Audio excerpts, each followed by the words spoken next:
Straight from the man cave, Kinnick Under the Kitchen, authentic, original player artwork is being drawn up for Hawkeye fans everywhere. Locally made prints of stars wearing the black and gold from the past, present, and future. How about current Hawkeye superstars Cooper DeJean and Torrey Taylor? Legends of the past like Jack Campbell, Spencer Lee, and Tim Dwight. Plus future phenoms like Aaron Graves. There are so many options available. They make great gifts, and your purchase benefits the Hawkeye athletes wearing the black and gold. Visit Under the Kitchen on Facebook or at Under the Kitchen's new website. That's underthekitchen.square.site. Again, that's underthekitchen.square.site. Check out Under the Kitchen today and get your authentic, original Hawkeye print. Appreciate Under the Kitchen. Randy has been a part of this show for quite some time, and do appreciate not only his efforts with this show, but as also his efforts with supporting Iowa athletes through NIL, and that is going to be the focus of our show this evening. We've got, very bedridden. I'm going to say bedridden. What was I trying to say here, Brad? You're a little under the weather this evening. Let's just keep it at that. I'm under the weather. I'm sitting outside in good weather, but I've got a raging cold, so I apologize for my voice.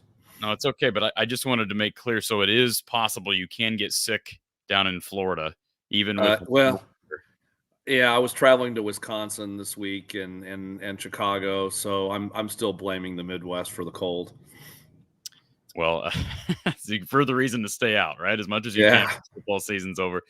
We'd love to see you up for some basketball games. But Brad, first of all, thank you for taking the time. I know these shows, we try to do these shows every few months at the minimum. And this is a busy time of year for you and for Iowa athletics. And we've got the transfer portal, which right now is just booming, as we've seen the last couple of years. Every year it seems to be more and more active. So there's so many different directions we can go. And of course, this is going to be a call-in show, so everybody's welcome to take part in this. We're going to try to keep calls somewhat concise for sake of time this evening. If you want to call in, the number is 515-635-1601, 515-635-1601 if you have a question for Brad. And Brad, I know we do this probably every time you're on here, but for people who may not yet know about what you do and the Iowa Swarm, tell us about your efforts. So I run the Iowa Swarm, which is the name, image, likeness, or NIL collective for the University of Iowa. So to make it as simple as possible, we elicit donations to raise money, and then tax deductible donations to raise money. And my organization pays student athletes to do work for charities around Eastern Iowa, Central Iowa, Western Iowa. And it's kind of a unique way of doing things. Other collectives do things a bit differently than us, but our objective is to help out the local community, help the players benefit from their name, their image, and their likeness, and make a good amount of money while they're playing football or basketball, and hopefully help field competitive sports teams so that Hawkeye fans can feel the joy of victory as opposed to the agony of defeat. So that's a lot. I mean, it's all encompassing, and we're talking the 3 mega sports, right? As it relates to the efforts of the Swarm. Can you talk specifically about just timing wise? Is this the busiest time of year for all sports, given the fact that we're finishing up with football season, you get the portal window open, and then you got basketball season in full stride? Yeah, it really is. I mean, it's safe to say I'm about as busy as a set of jumper cables at an Iowa State wedding. It's really, really busy right now. You've got what you have is in football. Just think about football. You've got players, whether we like it or not, players are being recruited by other programs to transfer. There's these marketing agents out there that are peddling guys, and they're calling me all the time and asking me how much so and so is going to get paid from the collective in the next year, because they're talking to other collectives across the country to see whether or not they can get their guy a better deal, and whether that kid should enter the portal or not enter the portal. Some of your better players, when they enter the portal, they generally a lot of times know where they're going. And so you've got that issue. You also have players that are debating whether or not they want to come back, whether it's for a COVID year or what have you. Someone like Cooper DeJean, for example, and that's an obvious one where he's trying to decide whether he goes to the NFL or stays at Iowa. And whether we're talking about Cooper or some of these other folks, your YA Blacks of the world, even Jamari Harris and others, they're wanting Castro. You name them all. I mean, you could come up with the list. Obviously NIL is going to at least play some factor in some of their decision making, depending on the kid, depending upon what factors they view to be important. To some of them, at least, NIL is important, and so when that becomes a factor in their decision making, I obviously have to become involved and be very, very upfront and honest with them about what their opportunities will be if they were to come back, and then they have to weigh those opportunities with what they could get at the NFL or elsewhere at another school. And so yeah, and then of course we've expanded our platform to handle other sports, and so sports like baseball, for example, are they're trying to raise money to keep kids from the draft, or trying to keep kids from being poached by some of the southern schools. And then Rick Keller, poor guy, I mean, he's also trying to raise money for a new stadium at the same time. And so really, it is really a busy time. And some of these kids, you might think that football is you say it's over. I mean, it's really not. I mean, it's kind of a year-round sport, honestly. They're practicing for bowls, and they're having a lot of individual player-by-player coach meetings. They have the football banquet this Sunday, and they've got finals probably coming up, right? I mean, that's got to be next week, I would imagine. So, it is a busy time of the year for everybody involved. Give me an idea, Brad, as far as your day-to-day schedule right now with the portal. This is the first official week where the portal has been opened officially. And I think we need to make clear, guys are being contacted before the portal window opens. I mean, you obviously you're dealing with this far more than almost anyone else. Yeah. I mentioned on the show here a week or two ago that a good friend of mine who's in the portal as we speak at a different Power 5 program, Yep. he gave me at least 3 or 4 teams that had offered him, And it wasn't through the grapevine prior to the window being open. It was the head coach. It was the head coach of every one of these programs that had called him and offered him a scholarship. And these are D1 schools. These are D1 schools offering a Power 5 player. So that's happening. I don't know how much it's happening across the spectrum, but my guess is it's happening a lot.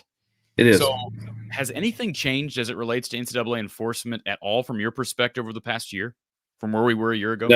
No, nothing has changed from my perspective. I mean, the only thing that I've seen the NCAA do is suspend guys like Noah Shannon for making a $10 wager on Iowa women's basketball or whatever he did. Suspend him for the year. And then, of course, they suspend Harbaugh for 3 games for deliberately cheating for years. Seems equitable to me.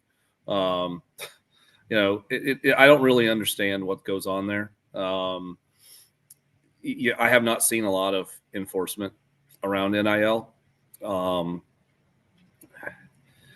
But that could change at any moment, And so since my name is on the door, so to speak, I try to do my best to try to operate within the confines of the rules. But there's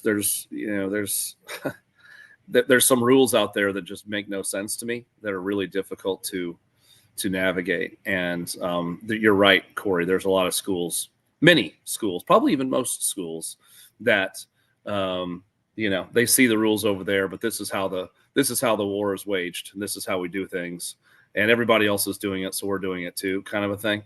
And you see that, and I get calls from agents for other players. I get from players from other schools. I get calls from agents from our current players, wanting to know what the story is going to be for their kid if they were to come back to Iowa next year. And it's a little bit like NFL free agency to some level, right? And it's a game that really must be played in order for us to be successful. I mean, we were very unlucky with some of our portal people getting injured last year, but I would argue that we may have had a tough time getting to 10 wins without Nick Jackson or even Caleb Brown.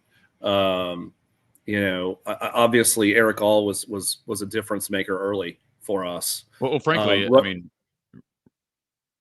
just to say real quick, Brad, Cade McNamara, I know he was banged up, but Cade played those first 4 games, and tough game against Iowa State. That first game against Utah State wasn't a pushover. So I mean, I could see them lose on the road in Ames without him. That was probably the best team they had in the schedule, minus Penn State and Michigan.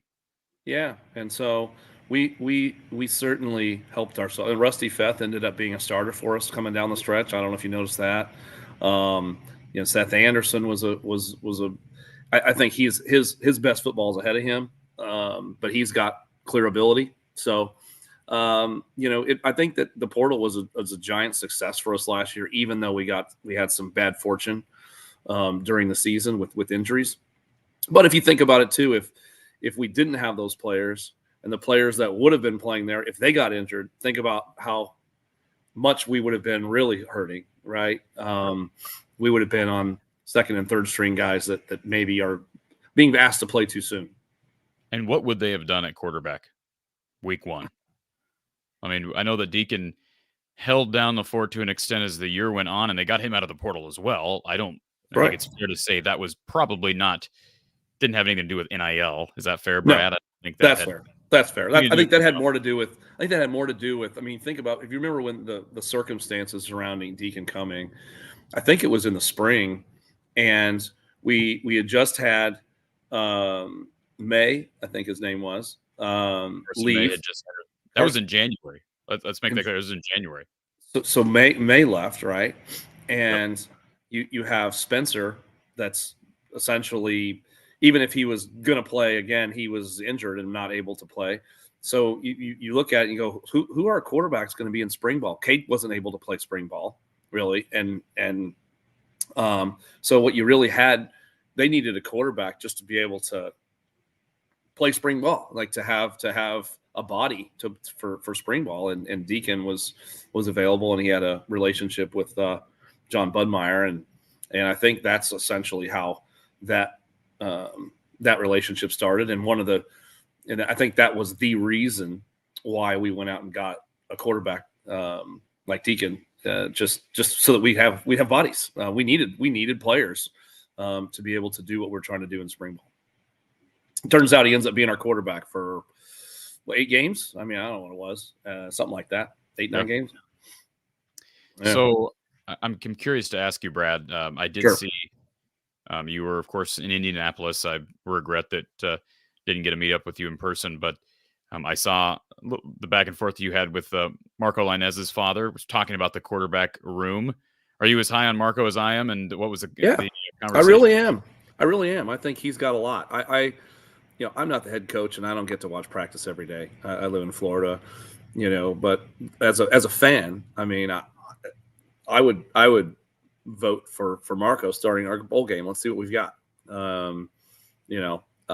Sure, love to win to get to 11 wins, but I think that the in my opinion, which doesn't matter on this, in terms of who plays, but in my opinion, I think it'd be good for us to really know what we've got in Marco at this point. I know he's a freshman, but he could be the quarterback of the future, and putting him in the line of fire might at least give us some indication how far he's come in the last year.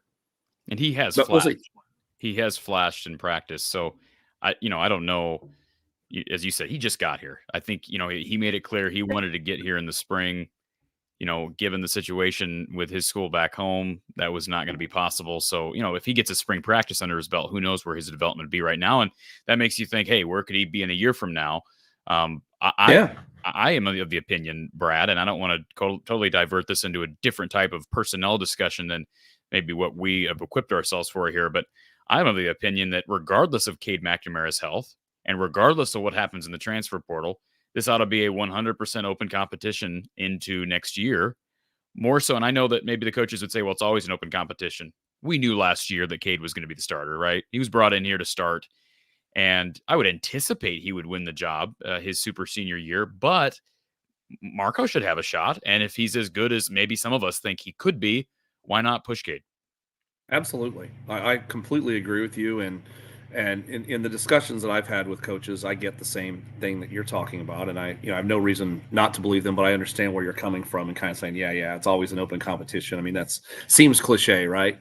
But I do think that the coaching staff at every position, they want competition. They think that every time I talk to coaches, they're always like, competition's great. We want competition. We want these guys to be fighting amongst themselves to get on the field. They feel like that, the iron sharpens iron kind of cliche. But I think he could end up being the guy. Make no mistake, people may not know this.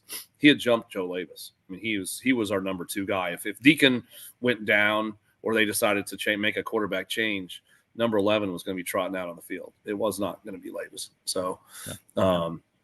And myself and Coach Patterson, we've talked about it. And Coach is one that, has brought up just the idea of potentially bringing in a guy like Marco, even if you're not bringing him as a full-time starter for the bowl game, bring him in for a few, have a package ready for him. Yeah, for sure. That would be fun. I think that would be good. And, the interesting thing about the transfer portal too, Corey, you got to think about, and for everybody else out there watching this stuff, I've just kind of learned, anybody that goes into the transfer portal, they want to play next year and they want to be a star. That's what they're thinking. Everyone's thinking that. And, for those people out there that feel like we're going to go into the transfer portal and grab one of these, go Kyle McCord or some quarterback you've seen the laundry list of the good quarterbacks in the portal. They're gonna look and they're gonna see Cade McNamara's name as our on our roster, and they're gonna say, I don't know that I want to go and battle Cade McNamara for the spot. Not to say they don't feel good about their ability and whatnot, but I don't see us, even if we wanted to get a marquee quarterback in the portal, even if that was something we desired to do, it's going to be very difficult. It's hard to get 2 alpha quarterbacks to transfer to the same school. It just is. And so, somebody like Marco, I'm hopeful that he ascends. I'm hoping that DeJean continues to improve. So. And so again, I'm speaking all opinion based here. Sure. But one further, and this is relevant to what you do, it's relevant to the transfer portal discussion, the NIL discussion to an extent. I think further incentive to get a guy like Marcos some playing time in the bowl game is you want his head in the right spot heading into the offseason. Not to say that it won't be, but why not give him an indication that, hey, we're willing to play you, even if we feel you're still maybe slightly behind Deacon. We believe in you. We believe in your upside. And, Deacon hasn't lit the world on fire. That's not, we understand that. So if a guy sits on the bench and sees a guy in front of him, not playing very well, and he believes that he's better, I'm not saying Marco's going to jump in the portal in January, but I'm just saying in general, I think that's something. And I was critical of the coaching staff a year ago with not playing Carson May in the bowl game. I thought that was an opportunity. I'm not saying that's why Carson left, but it sounded like that decision was already in the works prior to the bowl game. But, yeah. The bottom line is, I think when you have opportunities to play young players, play them. You're not going to put your other guys in a precarious situation or a compromise situation, but I would have to think he can give you something. Yeah, I mean, I would like to think that. Again, though, this is Brad the fan, not Brad the insider talking. I don't get to see. I haven't been to a practice in a long time, so I don't get to see what's going on there or what his development and progression has been. But in general, I totally, as a fan, I completely agree with your logic there. And Brad, I'm Corey the talking head, not Corey the analyst. I had somebody the other day on the channel say, write in a comment, "You call yourself an analyst," and then of course he proceeded to rip me, which is fine. I get ripped a lot. I've never called myself an analyst. I don't think I've ever once called myself an analyst. No, That's the last thing I am. So anyways, we got several people who want to ask you a question, chat with you briefly here. Sure. And we'll start with Matt, who's been on hold for a while. Matt, welcome to the show. Hey, guys. Oh, I love the wall. Okay? Yeah. Yeah, I'm the Jersey guy, so I figured. I love it. Yeah, last call, I couldn't figure out how to turn my camera on. So, Brad, great job this year. Just want to say thanks first and foremost. I had two questions, so I don't want to take a bunch of time, but can you tell us a little bit about your relationship with Beth and how that's going? I know you really got in with the Swarm beer into Kinnick. So how did that go so far this year? And I'll let you answer that, and then I'll transition to my next question. Sure. So the relationship with Beth is great. I can't say enough good things about her. She travels to everything. She's everywhere. She is very supportive to us. She always is asking me, "What can I do?" And sometimes I ask her I say, "So since you asked, I've got some ideas," and then I might get no a little bit, but at least she's, it's a big step in the right direction. Matt, I think that to some extent she's, as interim AD, she may not feel as comfortable making some decisions that she might feel if she becomes the permanent AD. So I expect that her support will continue to grow if she is in fact named the new AD. But really have enjoyed. She's come to 3 or 4 of our home tailgates at the Courtyard and spoke and at our events that we had in Indy and other places in Wisconsin. There, she grabbed the mic, talked up NIL, talked about how. She made the comment that this is big coming from an athletic director, that raising money for NIL is every bit as important as raising money for facilities. I'm sitting there kind of going like, can someone bottle that up and spew it across Hawkeye Nation, please? Because, your seat can be cushy, but if we're losing by 4 touchdowns, it doesn't feel that great. It's just not, So, yeah. I think that she's got the right mindset. I think she's been put in some tough positions already. With regards to Iowa football, and but as far as working with us, I don't have any bad things to say at this point. As far as beer goes at Kinnick, we sold, I think there were 1,100 cases or case equivalents that we went through, which was honestly a little disappointing. I don't know what we got to do better there, but Busch Light still wins the award every year as far as beers at Kinnick. But anybody that I know, if they're drinking something other than Swarm, I'm gonna bark at them a little bit. So anyway, but it's the Swarm stuff is it went off really well. Swarm beer went really well, and then it's kind of dipped a little bit, which is disappointing. But hopefully it'll continue. It'll start ascending again as we move forward. But anyway, I hope I've answered it. Yeah, no, I appreciate that. Yeah. And my second question is, so I don't want to put you on the spot. So I know you don't have the answer to this, but I thought it'd be good for a conversation because I know in Hawkeye Report you kind of mentioned something around this. So I won't share that. But what and Corey, this is for you as well. What are your guys' thoughts with the offensive coordinator going forward? I'll kind of frame it this way: do you feel it would be an internal hire or an external hire, or kind of what are your thoughts there? I'll start. My guess is it'll be an external hire. I know, and I've talked to Kirk about it, and we haven't specifically said external versus internal. We haven't had that specific discussion, but in talking with him, it's very clear to me that he's thinking broadly, and he's taking it seriously, and he's literally looking for the best fit and the best offensive coach he can find. And he's making a lot of calls. This isn't going to be we'll make one call to whoever and offer him the job and see let's get this thing going. He's not mailing this in. He's taking it very seriously. And, there's some people that are already upset that it hasn't happened yet. But one thing I'd like to address that I think might be somewhat insightful is that, Brian was making around $800,000. Okay. The market for a top notch OC might be around $2 million. Okay. Wow. And so, if we're going to, and by the way, Phil makes what, 1.4 somewhere in there. Okay. So,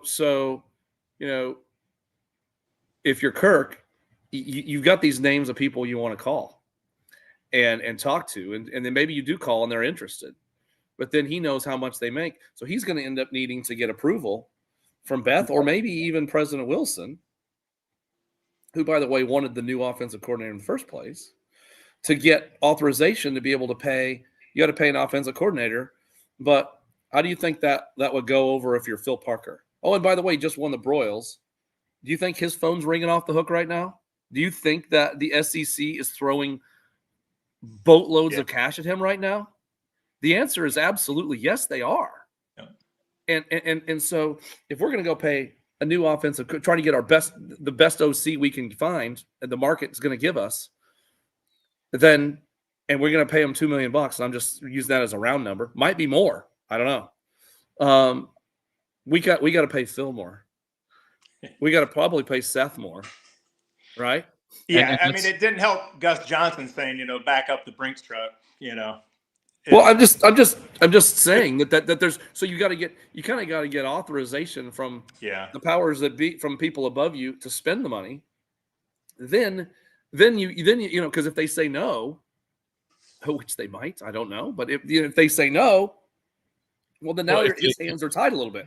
Here's the deal: if they say no, then they're not serious about competing. The money, you're not going to convince me for a second, Matt, that the money is not there with this new TV contract. So, yeah, if the market says an offensive coordinator, top-tier offensive coordinator is $2 million, then figure out a way to pay him $2 million. With this Big Ten TV contract is insane. And so Phil should be making $2+ million. Of course he should. Absolutely. And he deserves every bit of it. There are, I think, the market dictates what you pay in any business, right? Is that fair, Brad? You're a business guy. Yeah. No, it absolutely is. I think it's fair to say that Phil Parker, absolutely. I'm would be shocked if he isn't getting offers in the $2 million range to go to greener pastures, potentially from some people's perspectives, to compete maybe for national championships. It's incredible what he's done here. We've talked about it over and over again. So I think you're probably right. I would just have to hope that the powers that be that were responsible for pushing to make this change, or basically demanding to make this offensive coordinator change, and during the season, I would hope that those same powers that be would further demonstrate their, their commitment to hiring the best person available, which means throwing over some dough. Yeah, that's exactly right. Completely agree with you. But of course, he's got to get his budget figured out before he can offer anybody anything, right? I mean, he can't. Well, that's how much that's of that Operation One. How much of that is him, and how much of that is the administration above him that has to give him this? Hey, you're working with this amount of money. The administration above him has to authorize a budget increase. He can't just, it's not as if he's not using the money that he has allotted to him. So he's going to have to go and get an authorization to spend more money than he's currently spending. Now he probably doesn't need authorization if he wants to get a new OC and pay him $800,000, right? My budget's my budget. It's no problem, right? But if he wants to pay market rate for the best OC we can find, then it's going to cost more. The market is good. I mean, you don't have to be me or anybody on this call to know that the market is much more than $800,000 for a quality OC. So we've got to get authorization for the cash, and Kirk has to get authorization for the cash, and then he's got to go through and figure out who he can buy for the amount of money that he has to spend. Awesome. Well, hey, thanks. I appreciate it. And Brad, thanks for the insight. Because I know for the group, I know a lot of people thought that Kirk's just in football mode right now, bowl game, not doing any of that, which none of us really know. So I appreciate that. He's doing that. He's doing that. What Kirk's doing right now, he's dealing with this OC thing. He's dealing with trying to talk to Beth, and who will probably talk to President Wilson about the financial needs of surrounding that. He's got a football banquet this weekend where he's got to decide on who gets what awards and who's going to speak and who's going to, planning that thing. Yeah. He's also got, believe this or not, he's re-recruiting his own players, which is something he never used to have to do. But he's having to re-recruit all his same players because other teams are recruiting him. It's not something that you normally think about, but yes, just because we sit there and look at the roster and go, oh, this guy's got 2 years of eligibility left, for sure he's coming back. Well, no, not necessarily for sure. Because if he's any good, he's being recruited by other teams and agents are offering him money. Those agents are calling me, so I'm then having to go to these guys, and as I'm very partial to my coaches, and when these agents are calling me, I'm going to go and snitch on them every single time, and they know that. I'm going to let them know what the kind of conversations I'm having, where other agents for our players are looking at potentially moving their kid to a different program, and so it's he's busy. I mean, he's a busy guy, and it's not just because he's not playing on Saturday. The dude still is working 12, 15, 16-hour days. And you've got to keep an eye on the portal, not just your own guys. You've got to keep an eye on who's entering the portal. I know you got Tyler Barnes, but the portal is no longer a one-man job if it ever was. It's insane. It's insane. Yeah. And it's interesting too that the portal, there's going to be a lot of strategy around recruiting that's going to change over time, I think, with recruiting. How many high school kids do you bring in a class? Because you want to make sure that you've got extra portal spots. I mean, right now, Corey, Matt, we're over the limit. If these guys all come back that we're trying to re-recruit, right? And so, so when people are saying, oh, I'm getting, you would not be surprised. Well, you probably would not be surprised, but I anytime someone good comes in the portal, my phone blows up, right? And it's not from Iowa football; it's from fans. This is our guy. Go get him, Brad. Go get him, Brad. I get this all the time, and I'm kind of like, well, I don't know whose scholarship we're going to give him at this point because there's none to be had. Last year was different, and next year will be different because all the COVID guys are going to be, those guys will be gone. But this year maybe a light portal year. We'll have to see. It's still early. But in a month we'll know really where we're at, and probably another week or two we'll know where we're at as far as whether we can participate much in the portal or not. Yeah, because does the portal stop right after the bowl game? So there isn't a lot of time there, right? So players really have to decide right now, hey, do I want to jump or what do I need to do? It's shorter this year. Okay. And I think it extends. I could be wrong, but I think Tyler told me that it extends a little bit longer for like the college football playoff teams. They might have an extra week or 10 days or something like that. But in general, at the beginning of January, it's pretty much closed. So these kids really need to decide whether they're going to come back or not. And so we're pushing. When I say we, I'm talking about Iowa football. I consider me Iowa football at this point. I do. Yeah, for you. Yeah, you're part of the team, definitely. But we're talking to the kids to see, what they're wanting to do because we don't want them to wait until the last day to enter the portal for their own sake, one, or two, for our own sake, because we need to know what kind of scholarship numbers we're looking at. Yeah. Well, hey, I want to give time to other people. So, thanks again, Brad, for all the insight. And Corey, thanks for having me on. I really appreciate it. Thank you, Matt. Appreciate it. Thanks, Matt. I have a lot to get to, and I don't know where to start. I know there's several people in the chat blowing it up, and we'll get to that in just a second. But I am curious on a couple notes, Brad, as it relates to positional needs. We don't know exactly who is coming back, who's leaving yet. Again, hopefully we get some clarification on that here at some point soon. But assuming that the guys you expect to leave, the guys you maybe expect to come back, do you want to take a stab at a couple of positions that maybe Iowa might pursue this cycle? Well, that's a tough one because it really depends upon who leaves. If we have open spots, then someone left that maybe I wasn't even anticipating leaving.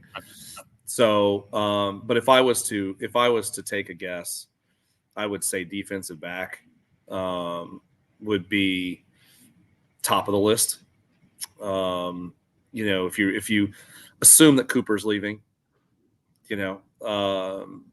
which that's far from a done deal at this point, but the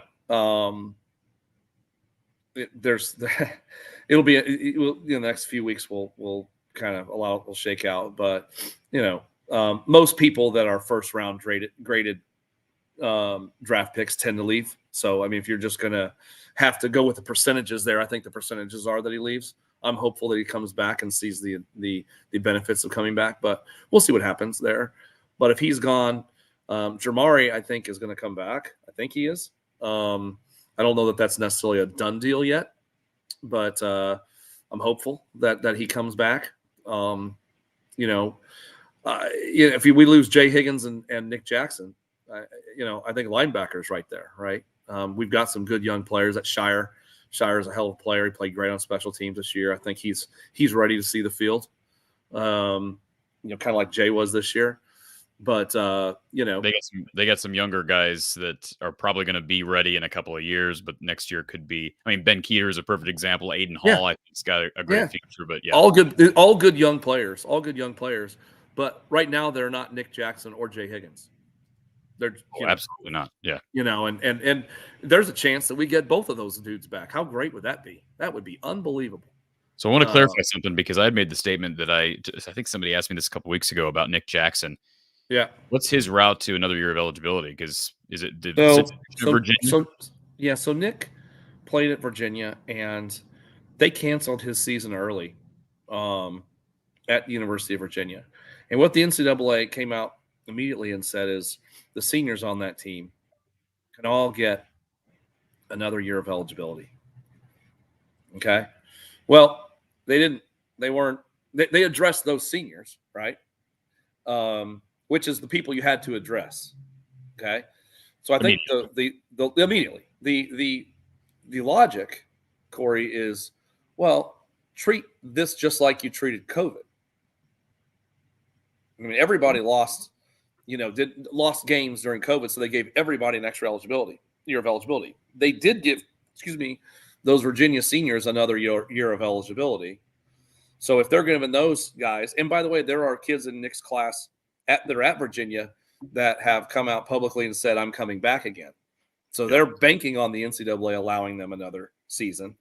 And so we filed, I'm saying it's me. I'm putting myself in the we. Iowa football has filed papers to see if they can get Nick back, or if that's even a possibility for Nick. Nick has to make his own decision. I don't know if you've talked to Nick, Corey, but really bright kid, super kid. Just, I mean, you want to talk about Exhibit A on how the transfer portal really can benefit both sides. I think we helped Nick Jackson become a better linebacker in space and furthered his skill set. He got more tools in his toolbox than he did last year. And Nick Jackson, he balled out, especially the last 9 games. He was fantastic, I thought. They just get this officially, and this has been swirling for a few days now. I'd been tipped off to it about 4 or 5 days ago. I guess the vote had been official, but now it's been officially released. Iowa punter Tory Taylor has won the Ray Guy Award, so congratulations to him. Best punter in the country, and probably long overdue. He probably should have won last year, the year before that. I mean, there were some good punters out there, but he is as important to any team as any punter is to their respective team. There's no question. It's rare. It's rare that a punter is viewed as a weapon, but it's clear to all Iowa fans that he was a weapon for us. And congrats to Tory. I'm really happy that he came back for another year and won this award, because it was, as you said, long overdue. All right, let's. I'm going to tweet this out here. Let's get to our next caller. We've got Doug on hold. Doug, welcome to the show.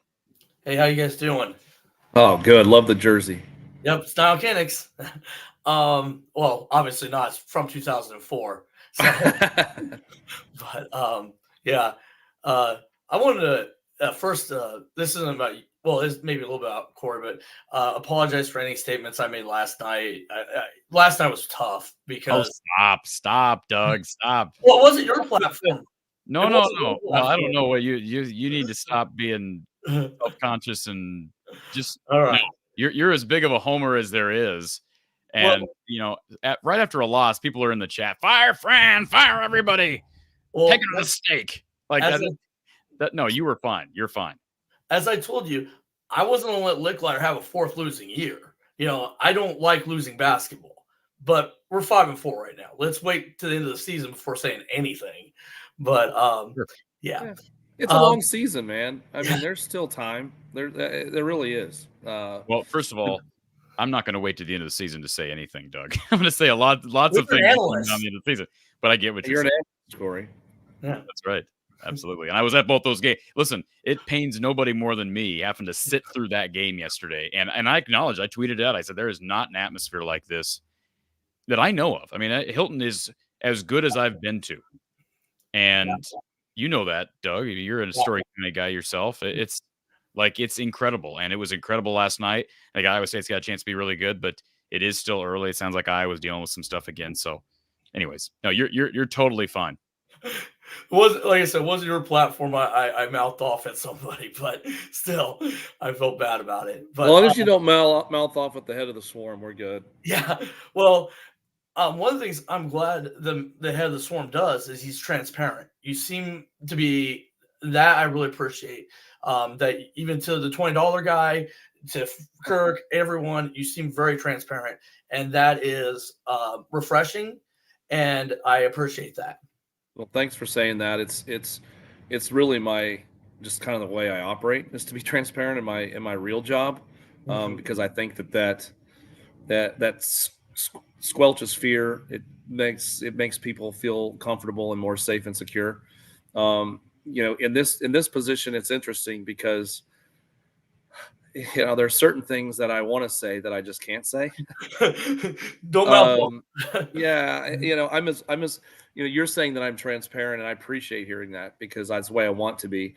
But I will tell you that inside I feel a whole lot less transparent than I want to be, if that makes any sense.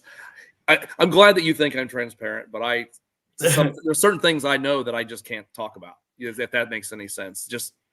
I just can't. But like you said, if you hear something from one of the players, you don't hide stuff from the coaches or the administration or anyone like that. And you have to do it that way, I would think. Oh, absolutely. Absolutely. I think that's how you develop trust. Yeah. I had many directions I could go here. We'll start out with alcohol. No, I get the Swarm beer here in Story County. That is good. But I can't get vodka. I have to go to Ankeny to get the vodka. Oh, really? I'm a vodka guy. Well, I've been looking around different Hy-Vees, different places. So I know Exile has nothing to do with the vodka, obviously, right? No, you said the beer? The beer and the vodka are not related. Yes, Exile does the beer. The vodka is done by Foundry. Okay. Foundry does the vodka. Yeah. I can get it in Ankeny, but I can't get it anywhere here in Story County, as far as I can find now. But I can get the beer here in Story County. So just an FYI to you. So, which is pretty cool. Thank you. I live within 15 minutes of the campus, and I can get Swarm beer. So I like that. Yeah, so that's pretty cool. My next question, because you were talking about the market. When you pay Caleb Brown, you're paying him on his potential last year. You're not paying because he only had like one catch at Ohio State. You're not giving any of these guys, maybe other than Cade, who led his team to the championship game, money based. And this goes for the NBA or NFL. You give contracts on what they could do. But that if a player comes to you, how do you say, is there a negotiation? Where do they think their skill set is? And how do you make that determination? How do you tell a guy, well, you only had one catch last year. How are you worth this money? That's right. It's no different than in my real world where I'm trying to hire somebody. Do I have a desperate need? Do I have a big need? And would I love to? Would the coaching staff? If you look at the people that we brought in the portal, okay, save for Caleb Brown, okay. And by the way, he was a decorated high school player. Yes. Okay. I mean, decorated. He was really good. I'm not saying he's not money. and we recruited him for like 5 minutes. I think. I mean, I shouldn't say 5 minutes. We tried to recruit him out of high school, but he was also in a wide receiver room with, the best of the best, right? I mean, probably the best. Can we agree was the best wide receiver room in college football? I mean, I think so. If it's not, it's easily in the top three. Right? It was. Yeah, and so are you going to hold it against a kid who just didn't want to sit another year behind these two wide receivers that they have coming back, and he's somebody that we think that our coaches have seen on tape in high school, know the kid, feel like he's a really good kid, and you know what? I don't have to tell you this. We had a need at wide receiver. I mean, we did. Still do. And so it was worth the risk. But everybody else that we brought into the portal, if you look at them, they were all accomplished players. They had all played a lot of college football at a very high level. There wasn't a lot of gambling going on in the portal for last year's football haul. I mean, really, just go down the list. These guys have all played at a high level, and some for quite a while. And so that I think that's their general philosophy. They don't want to, as little as possible do they want to recruit kids out of the portal that are on potential. They want to have seen it at the high level. But yes, Caleb was different, and he's a different kind of kid too. He's a different player, and he's a young kid still, and it took him 7 or 8 weeks, 7 or 8 weeks longer than the average Hawkeye fan wanted to wait for him. But I don't know if you could tell. I mean, he started to ascend He's You doing a know, good job at the end of the he year. started to ascend, and I think that I think that with maybe a more experienced quarterback next year, I think that he will continue to ascend and put up some pretty big numbers. Well, I don't want to take too much more time, Corey, but I do have 2 questions, and I'm not sure which one I should ask first. The NCAA came out with I don't know who came out with this, them maybe breaking up the NCAA and having a pay higher level, like how they have FBS, FCS. Have you heard about this, or know what I'm talking about at all, Brad? Yeah. Well, they seem to be proposing things all the time. I think the most recent one was they're going to pay a bunch of kids $30,000 or Yes. something. Like every university has to pay their kids $30,000. That's interesting to me. But if you think about it, that's not going to change much of what I'm doing. I mean, they're just going to make an extra $30,000 is really what that means. Because it's still going to the toothpaste is not going back into the tube. Mm-hmm. College athletes have the ability to make money. Yeah. Period. You're not going to be able to take that away. There's not going to be a salary cap unless they change the entire structure to where they become a part of an organization and unionize. That's what my next and question then agree to something. Then all of a sudden they become part of this union, and the union negotiates their pay and all of this stuff. And now, of course, then universities might cut them.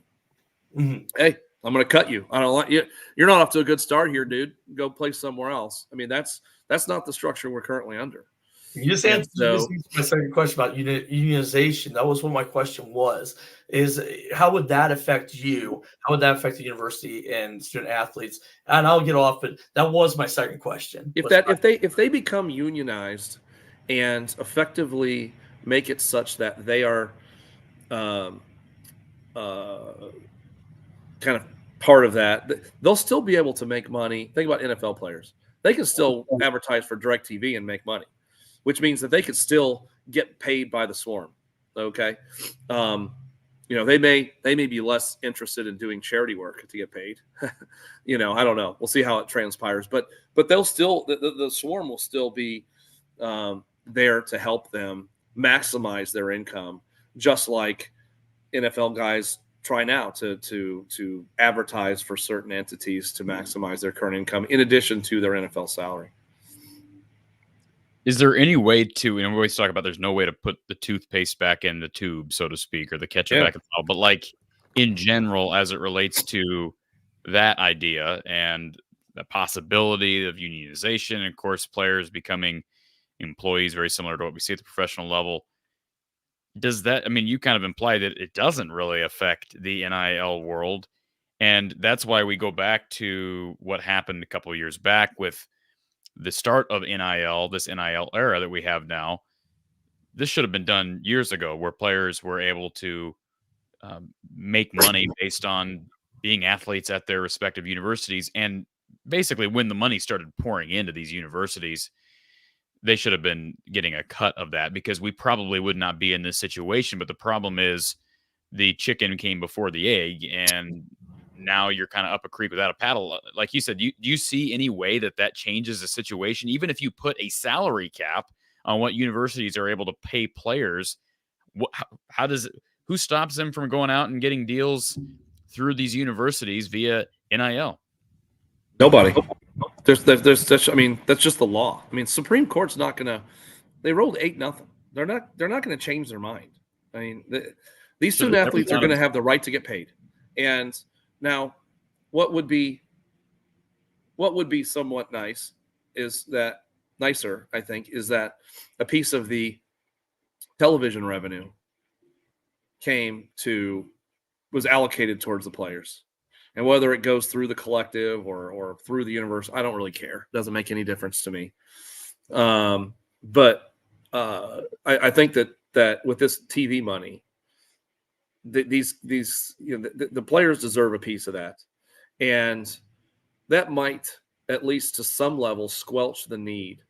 The worst part of NIL to me, and I hate to say this because I'm the one running the damn thing, is I'm having to ask Hawkeye fans to fund players' salaries.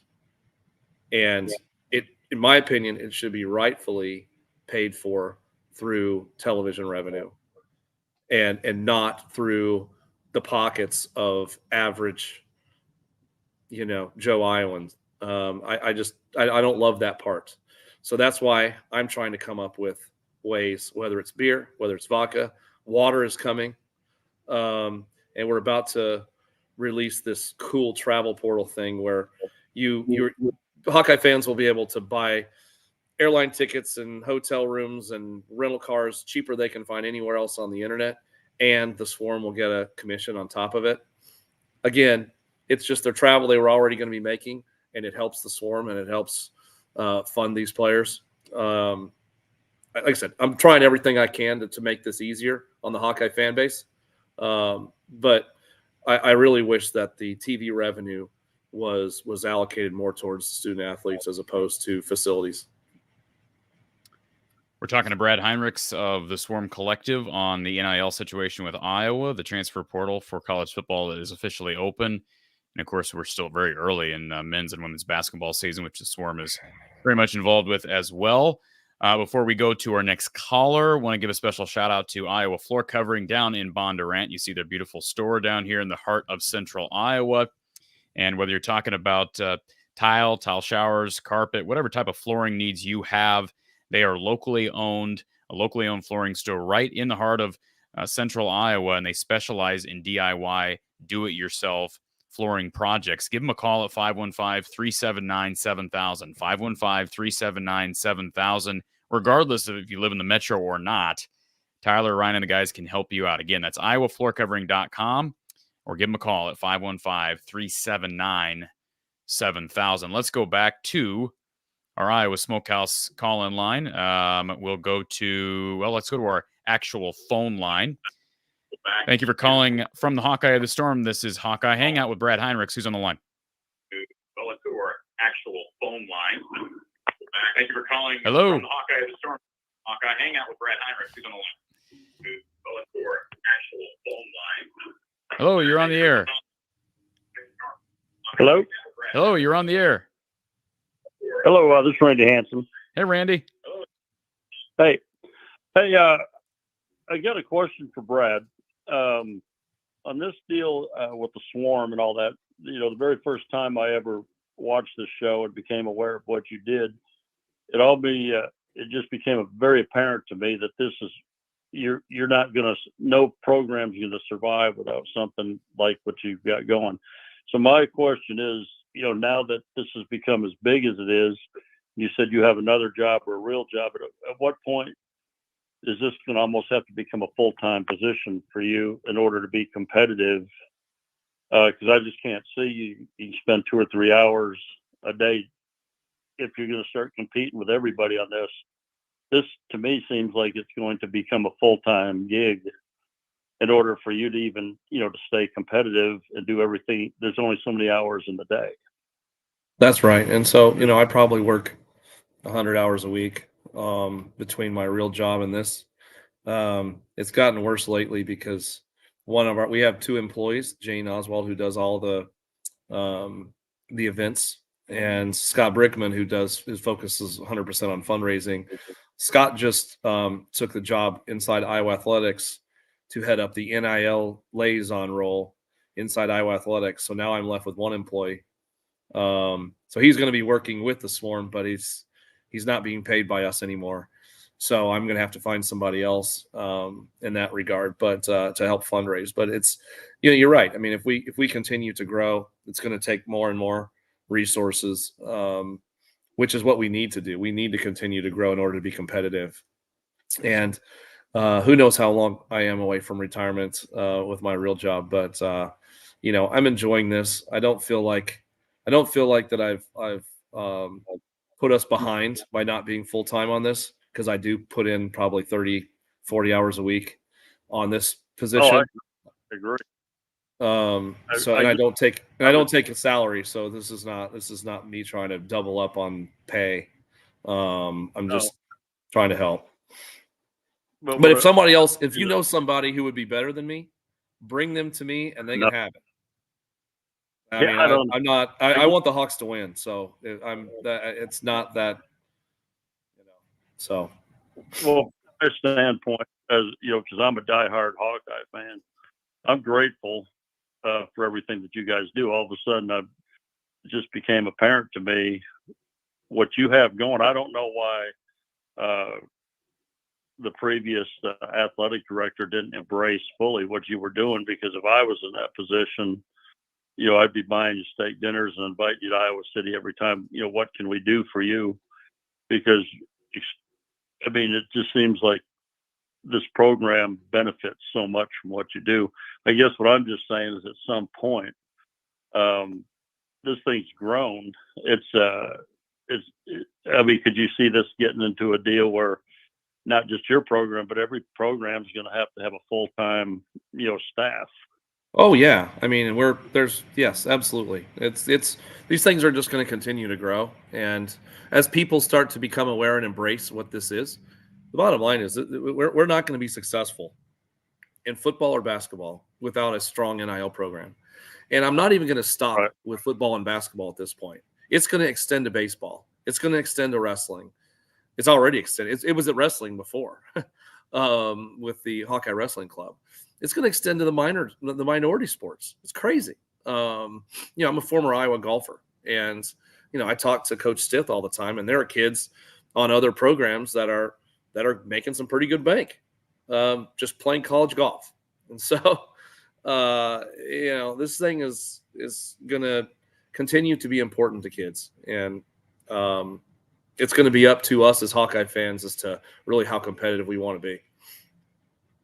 Yeah, well, I for one am pretty grateful for what you've done. Now, the other question I had, because I don't understand all this stuff, so I'm trying to pick it up a little bit, but I was listening to you know, Nebraska, the head coach in Nebraska the other day, and he's saying, you know, to get a first-class quarterback out of the portal, it'll cost $1.7 to $2 million to do that. Yeah. I mean, where's that? I mean, obviously they're not paying the quarterback $1.7 million, are they? I mean, why does it cost? If you ask him, I mean, you know, Corey, I don't know if you saw did you see what Matt Rule said? I mean, he did come out and say, was it 1 to 2? I mean, he was essentially saying it's going to take 7 digits. And they're in on some, by the way, they're in on some quarterbacks.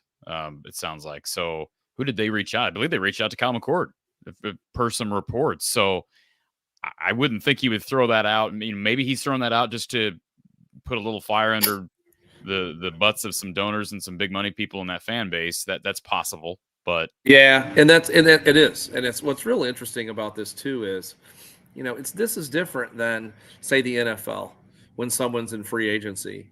You know, when someone signs a contract in the NFL, all 3 of us could look up and see how much so and so just signed for, right? Well, with NIL, someone agrees to go to a particular school.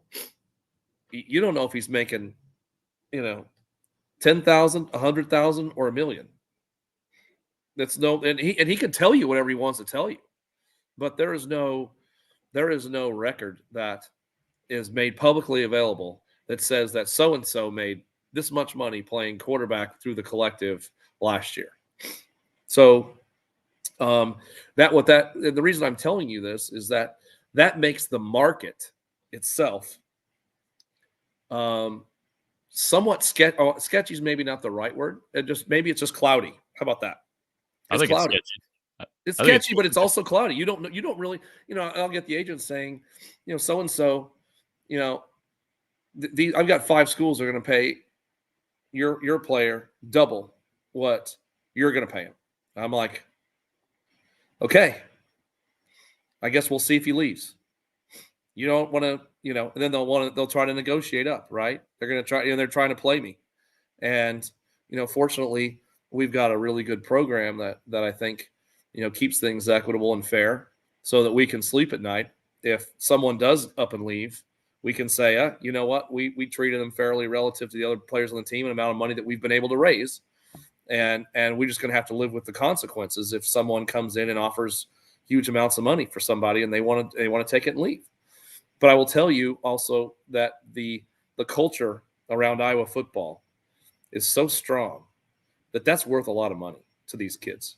Even though they won't say it, it really is. These kids, they love these coaches. I mean, love these coaches. It's I've gotten close to Doug Jackson, Nick Jackson's dad, and he's like, Seth Wallace. This is what he told me. I'll share this with you. He said, and I hope this doesn't, and he means no offense to any other of his prior coaches, but he says that he's learned more since coming to Iowa, playing for Seth Wallace as a linebacker coach, than any of his other prior coaches before him combined. And they think he's the greatest of all time. Every one of those linebackers in that room, just basically worship the ground that Seth Wallace walks on. He's like, he talks about things that he's never heard about before that have made him a better linebacker. These kids love these. We've got some really special coaches, and these kids understand that sticking around is worth something to their development that they may not get somewhere else. And so that helps make my job a little bit easier. I may not have to raise as much money, but when it comes time for getting people out of the portal, none of those people that come here, know how good Seth Wallace is. They don't know how good Phil Parker is. They see he's finally won an award, but they don't necessarily know how good he is. I was going to say a couple things, Randy, before real quick, Aaron, I just want to interject for a second. I just want to comment on a couple things you said, Brad. One being you brought up, there's no table that completely 100% illustrates what a player, so-and-so is making at quarterback, being a quarterback at such and such a school. And that's partly because technically he's not being paid to be a quarterback, right? That's the whole gist of NIL. Right. He's being paid to do, like, if it's through the collective, he's doing charity or whatever, or he's doing ads for a dealership, whatever. Yeah. That's right. Yeah. And other schools, it's maybe not as much what we're doing here, but right, exactly, yeah, and I don't doubt that's obviously how you guys are operating, and kudos to you for doing that. Randy, was there something else? Well, yeah, just like down here. I mean, when you start looking at the scale of money and all that stuff, I mean, you look at A&M, which is right down the street from us. I mean, they're paying Jimbo Fisher $76 million not to coach. I mean, I'm just saying schools have some massive amounts of money to throw around. The schools do, but understand that NIL and these players aren't getting paid by the school. Right. But I think there's probably going to be some problems unforeseen even right now that's going to crop up. At some point, there'll have to be some kind of regulation on it. Maybe not. Then lastly, I was going to make a comment, because Corey had made it. How in the world, because we must have one of the most great coaching staffs there is to win 10 games with Deacon Hill as your quarterback. And Corey had made the comment, there's absolutely nobody on that team that could possibly do better than him. I mean, if I was a defensive coordinator from another team, I'd rush 10 guys and cover with one and still get the pick. I mean, I would have absolutely no regard for the Iowa passing game. And it just seems like we would have to have somebody on that stat or on that team that could do better. Well, just to clarify real quick, Randy, I don't think I've ever made the comment verbatim that there's got to be someone that can do better. What I have said over and over again is I can't imagine there isn't somebody like a Marco Lainez. Of course, Joe Labas has entered the portal since the end of the regular season, but somebody that they could use in spots, at least as a test trial, whether it be for 4 to 6 plays. I think some people think when you talk about using multiple quarterbacks that, well, that's not something that's viable. We've seen teams like Purdue did it to burn Iowa 2 years ago. We saw Michigan do it a little bit on Saturday. So, but I agree with you. Deacon has not been good. There's no question about it. I mean, you're probably exaggerating a little bit when you talk about rushing 10, but which I get what you're saying. It's the quarterback development is going to be a part of this. I think that's part of the hire, right, Brad? I mean, I know that you're an NIL guy, but part of the hire is finding a guy not only who can coach the offense and call plays, but somebody who can develop at the quarterback position. For sure. And you know what also might happen? What also might happen is whoever the OC is, they might have a quarterback they want to bring with them that they've been developing. I mean, that's a possibility, a very distinct possibility. So, anyway, obviously the the quarterback play has been well documented. So, not much more to talk about there, really. Well, like I said, I love the show. This is just where I get my Hawkeye news, and I absolutely just am grateful. I didn't even know about the Swarm, till this year. I just all the time and effort and volunteer work you put in, it's very much appreciated. So thank you. Appreciate it. Anyways, all right. Well, have a good one. Thank you, Randy. Appreciate the call all the way from down in the big state of Texas. And let's see, a super chat from Bobby here. Brian Ferentz was set to make $950 before the PIP. Now Iowa doesn't have to buy out Brian, so they have at least another $500K plus. Next OC needs more freedom, take shots downfield. Thank you for the super chat, Bobby.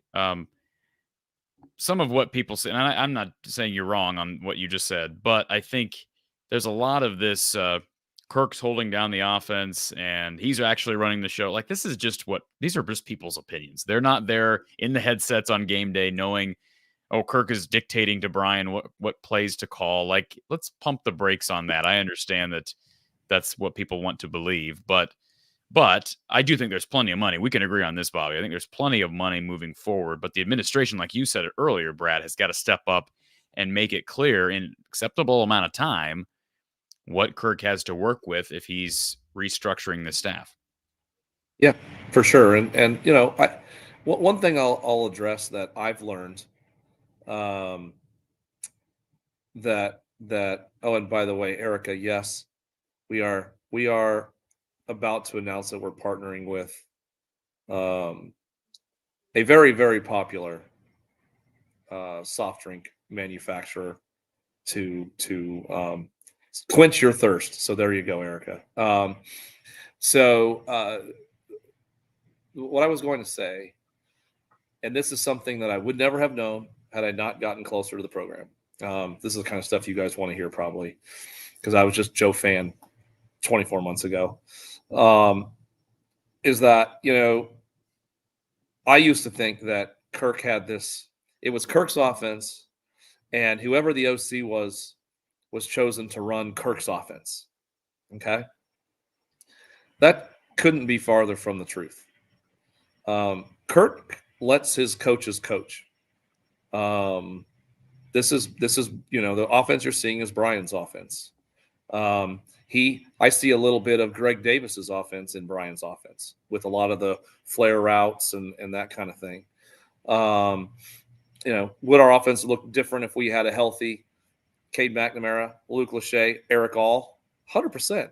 At the end of the year with a Caleb Brown coming on, starting to make plays, I think we look like a lot different offense at that point. And I think that's kind of sort of been his argument with a lot of those things. But Kirk does not say, here are the plays we're going to run, OC. You decide when we run them. That's not what happens. Kirk is going to and that's going to be something he's going to have to talk to these OCs about as far as what kind of, authority or what kind of freedom they're going to have to call plays. And I think that Kirk, now I'm not in the headsets on game day, so who knows what's going on in there and whatnot. But in terms of just the general offense and what the OC is doing, this is not Kirk.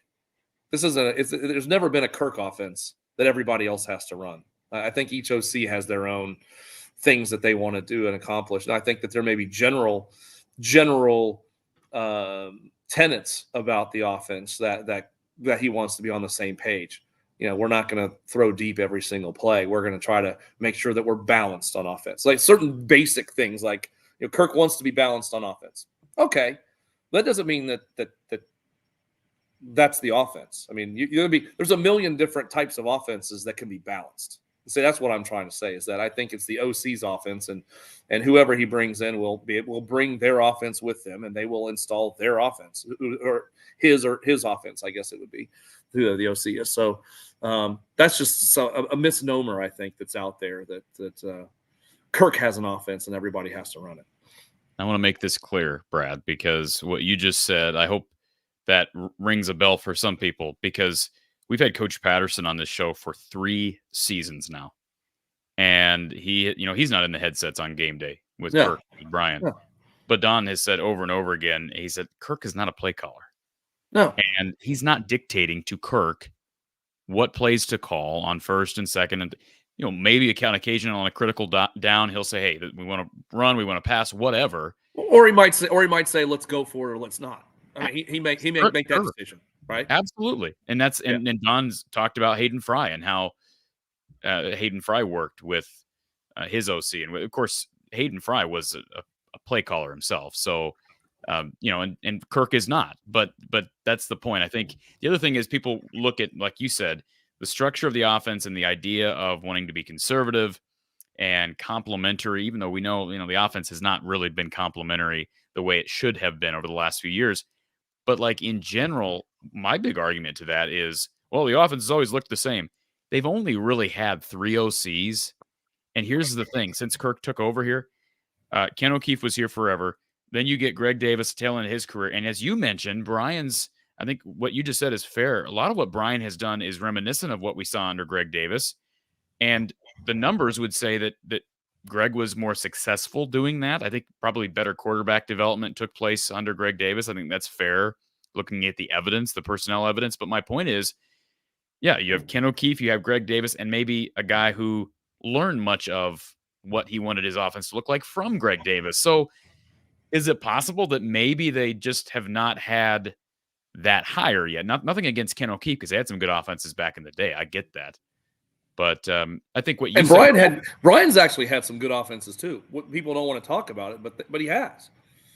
Yeah, he said decent offenses. Let's not call them good offenses. 2017 and 2019, they were decent. They were not top 50. I'm talking like Ken O'Keefe 2002 was a top 30 offense. That was terrific. Yeah. But I think Brian, was it the COVID year that we averaged 31 a game? I mean, that wasn't bad. Yeah. Right. Just being fair, right? We averaged 31 a game. I mean, ran the ball exceptionally well that year. Absolutely. Yeah. We ran it down everybody's throat, and nobody could stop us. We were fantastic. That after starting 0-2, I think we started 0-2, and then kind of just got on fire. Yeah. And a terrific head coaching job that year from Kirk as well. Their back was against the wall at 0-2. You blow a 3-score lead, against Northwestern. And they had the lawsuit announced 2 weeks prior. So that was an unbelievable head coaching job that year from Kirk. And I've given Brian a lot of credit for that year. I want to make sure I quantify what I said. When I'm talking about a good offense, I consider top 50 nationally to be a good offense. Now, I understand in Kirk's system, total offense is not the superlative way to evaluate an offense, and it's not the perfect way to evaluate it. But we did see some top 50 offenses in total offense from Ken O'Keefe back in the day. So I would assume they can achieve that. That's possible. I don't know what the ceiling is in the latter years of Kirk's tenure here. Some of that might be hinged upon what you said. What personnel does the next OC bring over, if any? Whether we're talking about quarterback or maybe some skill position players. You're right. You're right. And I will also say that I don't think we can stress enough how important this hire is, that he get it right. And really the future of Iowa football might depend upon who this OC is. Like, for example, let's say he brings in a guy who's 60 years old. Let's just say. Well, say Kirk coaches another 4 or 5 years. He wants to retire. Phil retires. This guy, whoever it is, retires, right? Then our next coach could be one of our younger coaches on staff now, or it could be somebody that we get from the outside. Or let's say he brings in a guy who's younger, is in his 30s or 40s. He coaches is an OC for 3 or 4 or 5 years whenever Kirk retires, and we have a good offense. That guy's our next head coach. I mean, think of it that way, right? Yeah. I mean, this really, it could change the landscape of what Iowa football looks like for the next 10, 15 years. Easy. Erica, thank you for the super chat. And Brad, you made the comment earlier about soft drinks, so we'll be looking forward to when can we expect that announcement? Yeah, I think it's going to be it probably will be before the end of the year. So in the next few weeks, that's the idea. And I'm pretty excited about it. So stay tuned. Again, trying to find ways to make money without asking you for money, Erica. That's what I'm trying to do. Yeah. Not to say we don't want your money, but I'm trying to make it as financially feasible as I can for all the Hawkeye fans out there. I know there are lots of people with ideas out there, Brad, but I'll throw Oh, one. yes. You need to sponsor. First of all, you need to get a Swarm orange juice. Okay. That way you can pair that with the Swarm vodka and make mimosas. Well, that's no, that's actually champagne. No, that'd be a screwdriver. You can Swarm champagne for the high flyers, right? I've had people ask me if I want to make Swarm wine. I'm kind of a wine snob, so I'm like, I can't put my name on a $5 bottle of wine. I just can't do it. I could never live with myself. So we're not doing that. Erica, thank you for the super chat. And Reggie, ask Brad who he thinks the next OC will be. I don't think Brad's probably going to tip his cap to that, but I will say this, Brad. It sounds like I don't know. I don't want to speak for you. You've not said that on this show, but it sounds like Iowa has reached out to Andy Ludwig. That name was tossed out there. I think it was Tom Kakert jumped on the show during the season and mentioned that name. Can you mention anything else for those that are curious? I mean, I've talked to Kirk specifically about it, and I can't really reveal a lot of that he told me, other than to say that, you know, he's taking this seriously, and he's talking to some people that nobody associated with Iowa has brought up or thought about. I mean, he's, you know, there's names that obviously make sense that I'm sure he's talked to or talking to, but this isn't just him making a couple phone calls on a Saturday and Sunday and offering the guy the job. I mean, he's being very thorough. Kirk is a very thorough guy. He really is. And he is going through his process. And I'm telling you, he's not just talking to OCs out there. He's talking to head coaches that used to be OCs that might want to be an OC again. I mean, there's a lot of names out there and a lot of people out there that you know, none of us even know that are as part of this. This is not just hey, we're just going to promote someone from within and move on and be flippant about it. He's really taken this seriously, and it's just a process, as I've been trying to articulate through this podcast. Joseph says, tell Brad to please throw the entire bag at Cooper. You know this, and Cooper's making a lot of money with NIL right now. We talk about Caitlin. Yes. Cooper's doing pretty good himself. I don't know the Swarm, what opportunities the Swarm can provide to him if he returns. But I've been told the same thing you said earlier. That is by far absolutely not a done deal that he's leaving. We're working on that, though. We're working on that, the Swarm thing. I mean, we're trying to. Well, no, I'm not saying throw in the bag. I'm just saying that I'm trying to assess what the opportunities can be for him, because I think I owe him that. I think he's a generational talent. Yes. I think that he has the ability to be the best Hawkeye football player of my lifetime. I agree.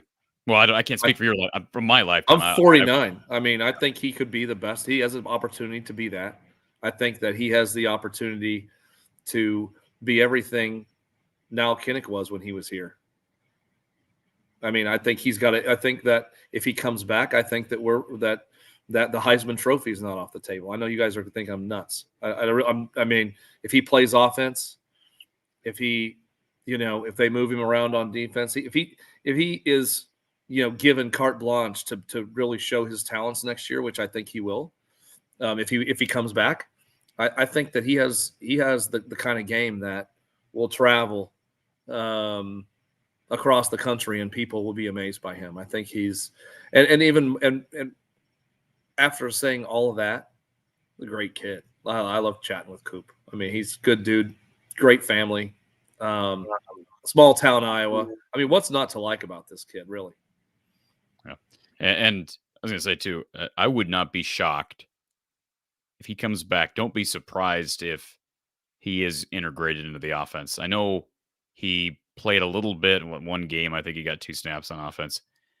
But if he were to come back, I don't discount that. And I know that, you know, Caleb Brown, you'd hope that he takes another step. You hope that guys like Seth Anderson take another step. You got some young guys like Jake Bostic and some freshmen this year like Dayton Howard and those guys. But Cooper DeJean, like you said, generational. Yeah. And bring in a new offensive mind that can tinker with that, and you tell this offensive coordinator, hey, we got this guy, and we're going to we're not going to turn him into an offensive player, but we're going to give you some of his skill set at times, and you draw up what you draw up. I'm sure that would also be, well, I know that is something that will be quite intriguing for Cooper.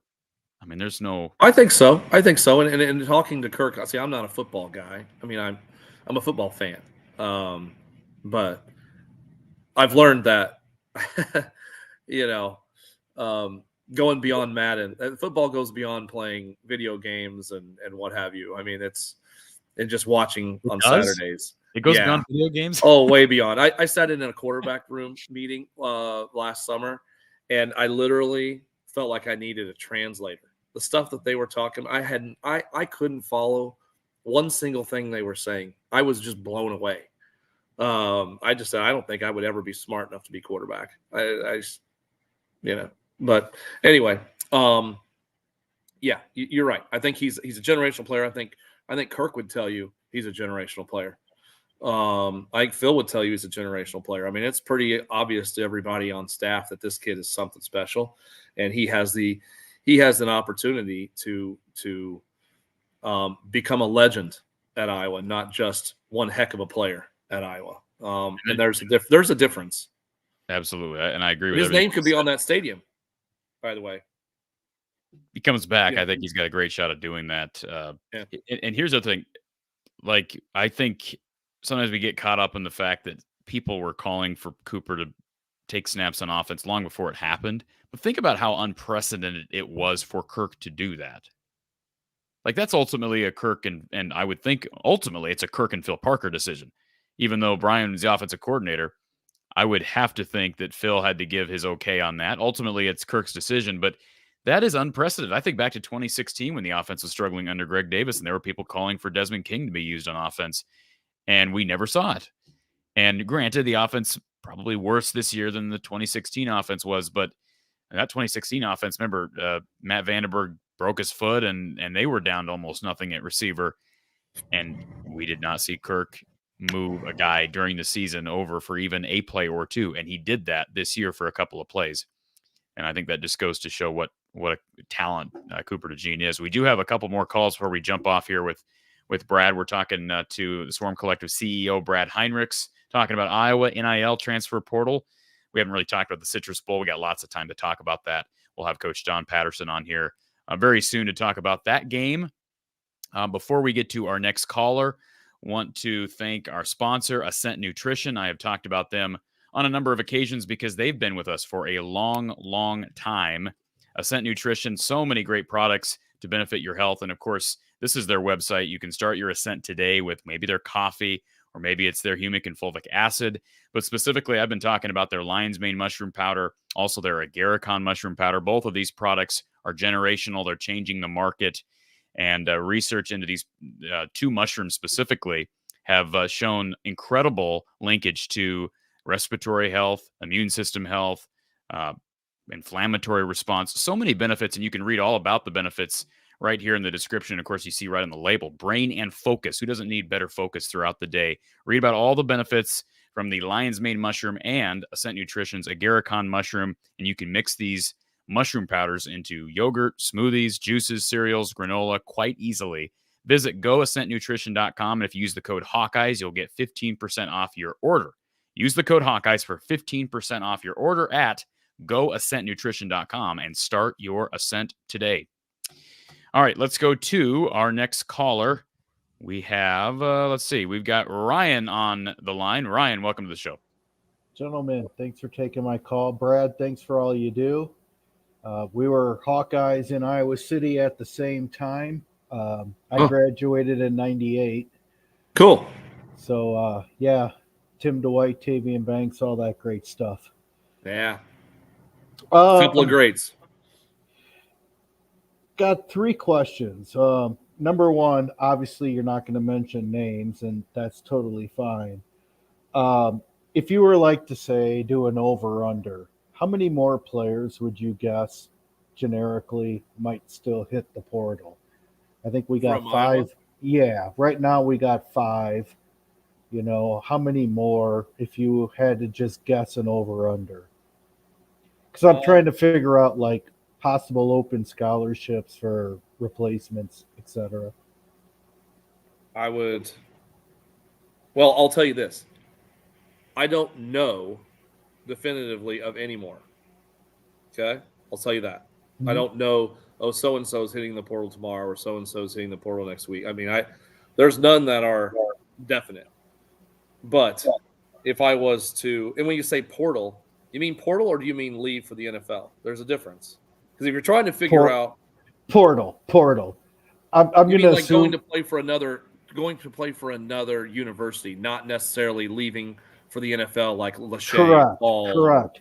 So I'm not counting Cooper in this. I'm not counting Jay Higgins. He might come back, but he might go to the NFL. Luke Lachey. I'm talking like, your second string wide receiver, your second string defensive back, or, like Ontario Thompson was a surprise to me, those kind of guys. Well, I mean, not really a surprise to me. I mean, he's a good young player that wants to play. And we still have when you got guys like Black coming back and Graves coming back, we've got some players playing ahead of him, and he wants to see the field, and some people don't want to be patient about that, and so that's that's the deal. But to answer your question, I think that if there was an over under on something like that, it's probably a few, 3, maybe 4. Okay. Fair enough. Could be more, could be less. But again, I don't know of any, right? I mean, so it's really hard to say. And there's guys that might go that nobody on this call has even really heard of. They're part of a recruiting class and they've been here a year and they're homesick. And, you don't see it coming. You have no idea. They just want to transfer home, right? Right. So, but it's not going to be if like we end a up with mass 10, exodus. If we end up with 10, will that shock me? No. Oh, okay, fair enough. We've got 5 now. Right. It won't shock me if we end up with 10. Will it shock me if we stay at 5? I think there's more likely that we end up in the 7-8 range than staying at 5. But we'll see. I mean, like I said, I don't know of any that are leaving, and they've had discussions with coaches. So,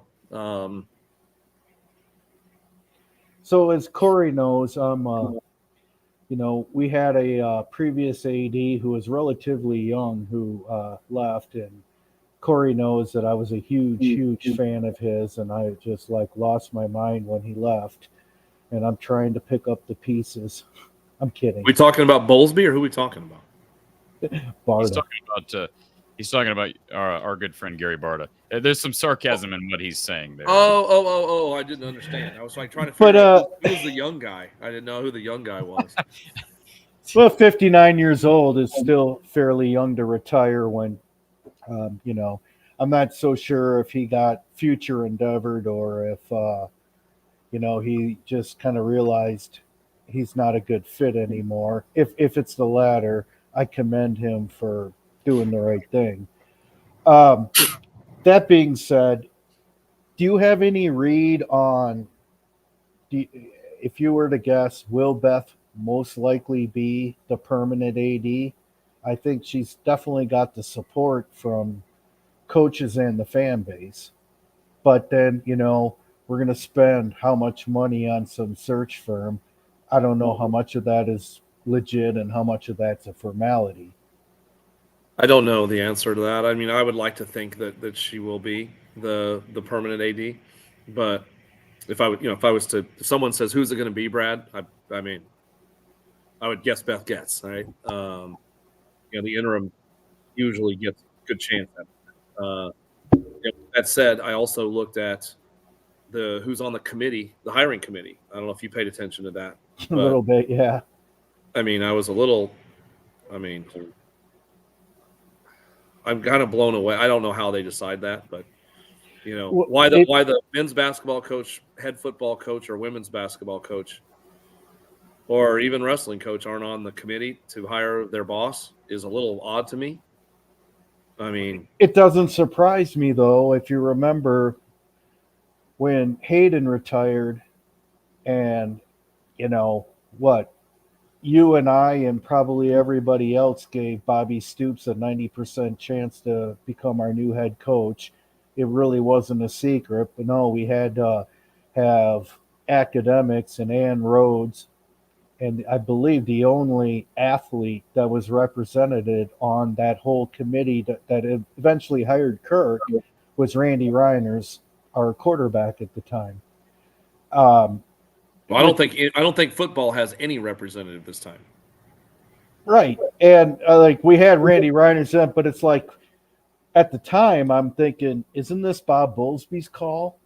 You know, he was our AD at the time. It should have been Bob Bowlesby's call, but we had to have like, the dean of creative writing helping make football decisions, which it's one of the reasons why I think Iowa's big time backward in some regards. And, when I saw that there's a committee for Beth, I mean, she's only done the job for this long. Hasn't she already shown competence? Why not? Why do we have to spend the money and go through this and possibly risk screwing up? We could end up with another Barda. Well, I'll say this. I mean, we're not the only university out there looking for a new AD right now. I mean, last I looked, Ohio State was doing the same thing. Correct. So I don't know. We'll see what happens. I was very perplexed at who was on the committee. In fact, I'll just say it. I was disappointed. Well, yeah, of course. But that they didn't ask me. So, well, you know what, Ryan? Don't you forget that Gary Barta was a really good fundraiser. He was a good fundraiser. You better not listen. I'll tell you what. You better not forget that, buddy boy. Don't forget that. Fundraiser. And Doug was sitting here a couple calls ago apologizing. I don't know what he's apologizing about, but I had to apologize once. You remember what that was about? No, I don't. I could guess. Well, let me give you a hint. Oh, I know. Let's just hope someday he's a client of McKenna Warnock's because he needs to find. If this is listen, in the words of a famous Seinfeld, this is an anti-dentite joke. I have to cut you off, Brian. No. I'm not going there, sir. Last quick question. I think, Brad, you've probably heard that the prevailing opinion is that when Kirk steps down, retires, that Phil is probably going as well. However, there's one scenario that I think Phil might stay for, and that is if LeVar is the successor, and this of course assumes that Phil doesn't want to be head coach. If LeVar, who does have head coaching aspirations, he's already stated that, if he gets the job as coach, and my understanding is they live on the same street, their families are very close, and they're close friends, wouldn't Phil possibly stay on as D coordinator in the LeVar Woods era when that time comes? Not a question for me to answer. I mean, I don't know. I don't know if you have a gut feel for that, but I could. My gut feeling is that when Kirk retires, so does Phil. Okay. That's what he's told me. I mean, so you got it from the horse's mouth, right? I mean, it's not from the horse's mouth. No, it's not. I mean, I've heard that. I mean, he, now granted, he may just be saying that, just sort of tongue in cheek for all we know. When the time comes, he'll make that decision. I'm sure there's a lot that plays into it, but I thought I think his intentions are to stay. Having said that, I guarantee you right now, his phone's ringing. By the way, of course, it's ringing. There's people offering to double. I'm sure there are people offering to double his pay to leave. Was there a better defense than Iowa's defense this year out there? In the SEC, Alabama's defense wasn't that great. I mean, I didn't see it. on championship Saturday, I didn't see a better defense than ours.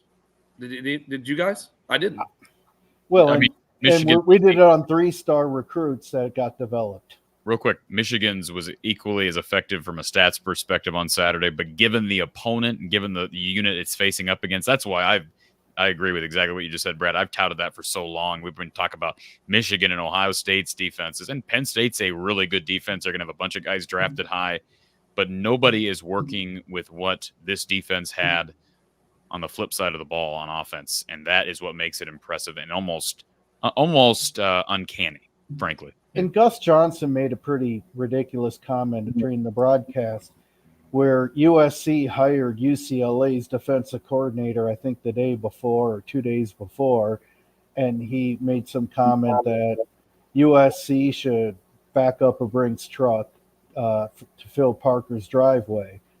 Well, I think Phil also understands the cost of living in Coralville, Iowa versus Los Angeles is threefold, and it'll take a heck of a lot more than $3 million in LA is $1 million in Coralville. Would you not agree? Or pretty close? Yeah, I mean, You have a better feel for that than I do. it's about double. Brad, I don't know what $1 million feels like anywhere in the world, Ryan. So You'll get there, Corey. I know. You'll get there. You're ascending, man. We believe in you. Yep. Okay. Anyways, anything else, Ryan? No, thank you very much. And Brad, thanks for all you do, and thanks for your time. Thank you, sir. Appreciate the call. And Brian in the chat says, Brad, how much do you have to know? How much do you have to know about the OC search to guide potential transfers through the process? Yeah, I mean, there's no way you're going to get an offensive player in the portal without an OC, right? I mean, that's going to be the first question.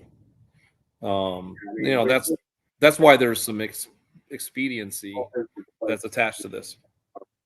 There's some sort of I don't know if there's any back noise or something, but yeah, I think that OC is really important to happen soon. Obviously, we got to get it right. Kirk knows he's got to get it right. He's working on it.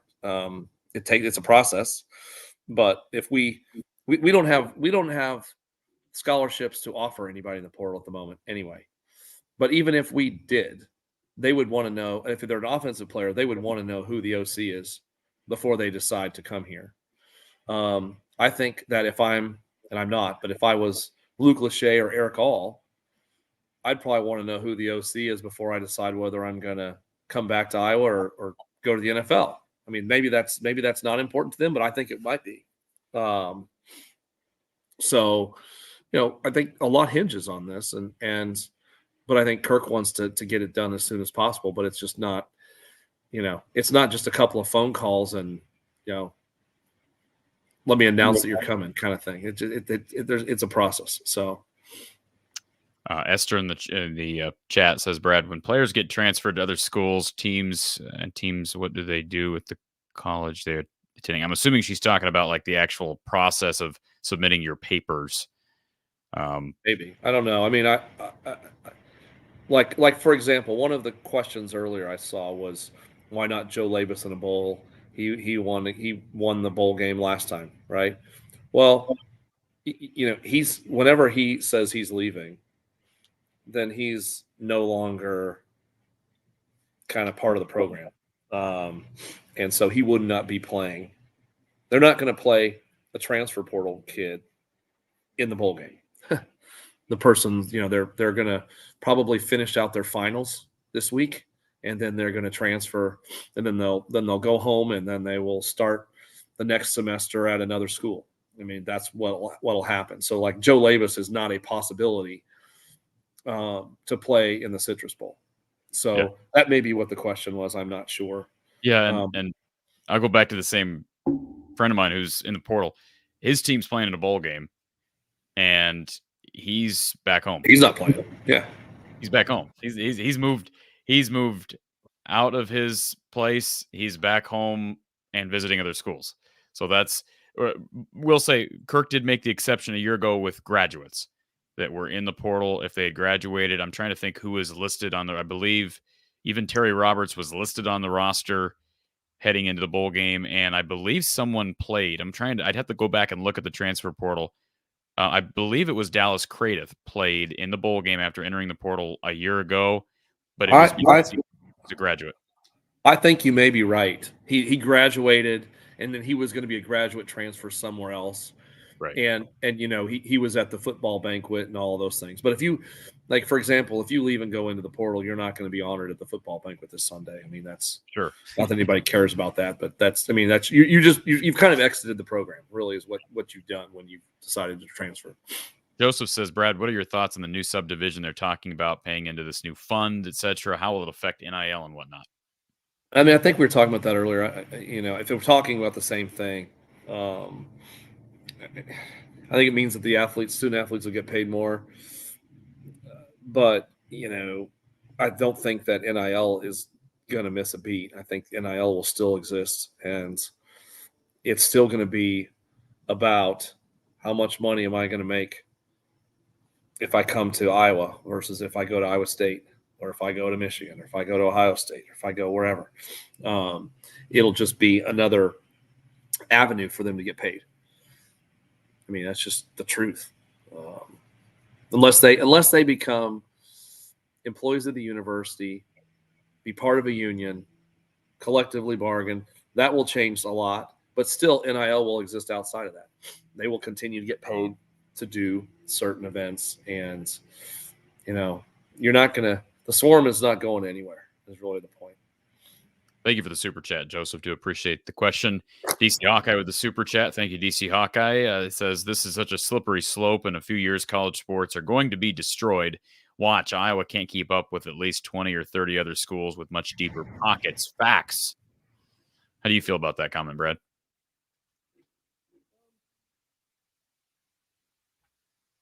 I don't know if 20 or 30 schools have deeper pockets. I think that we're going to be fine. I'm doing my best to try to be creative about raising enough money to make us competitive from a I'm going to call it payroll, which is crazy to even say, but from a standpoint of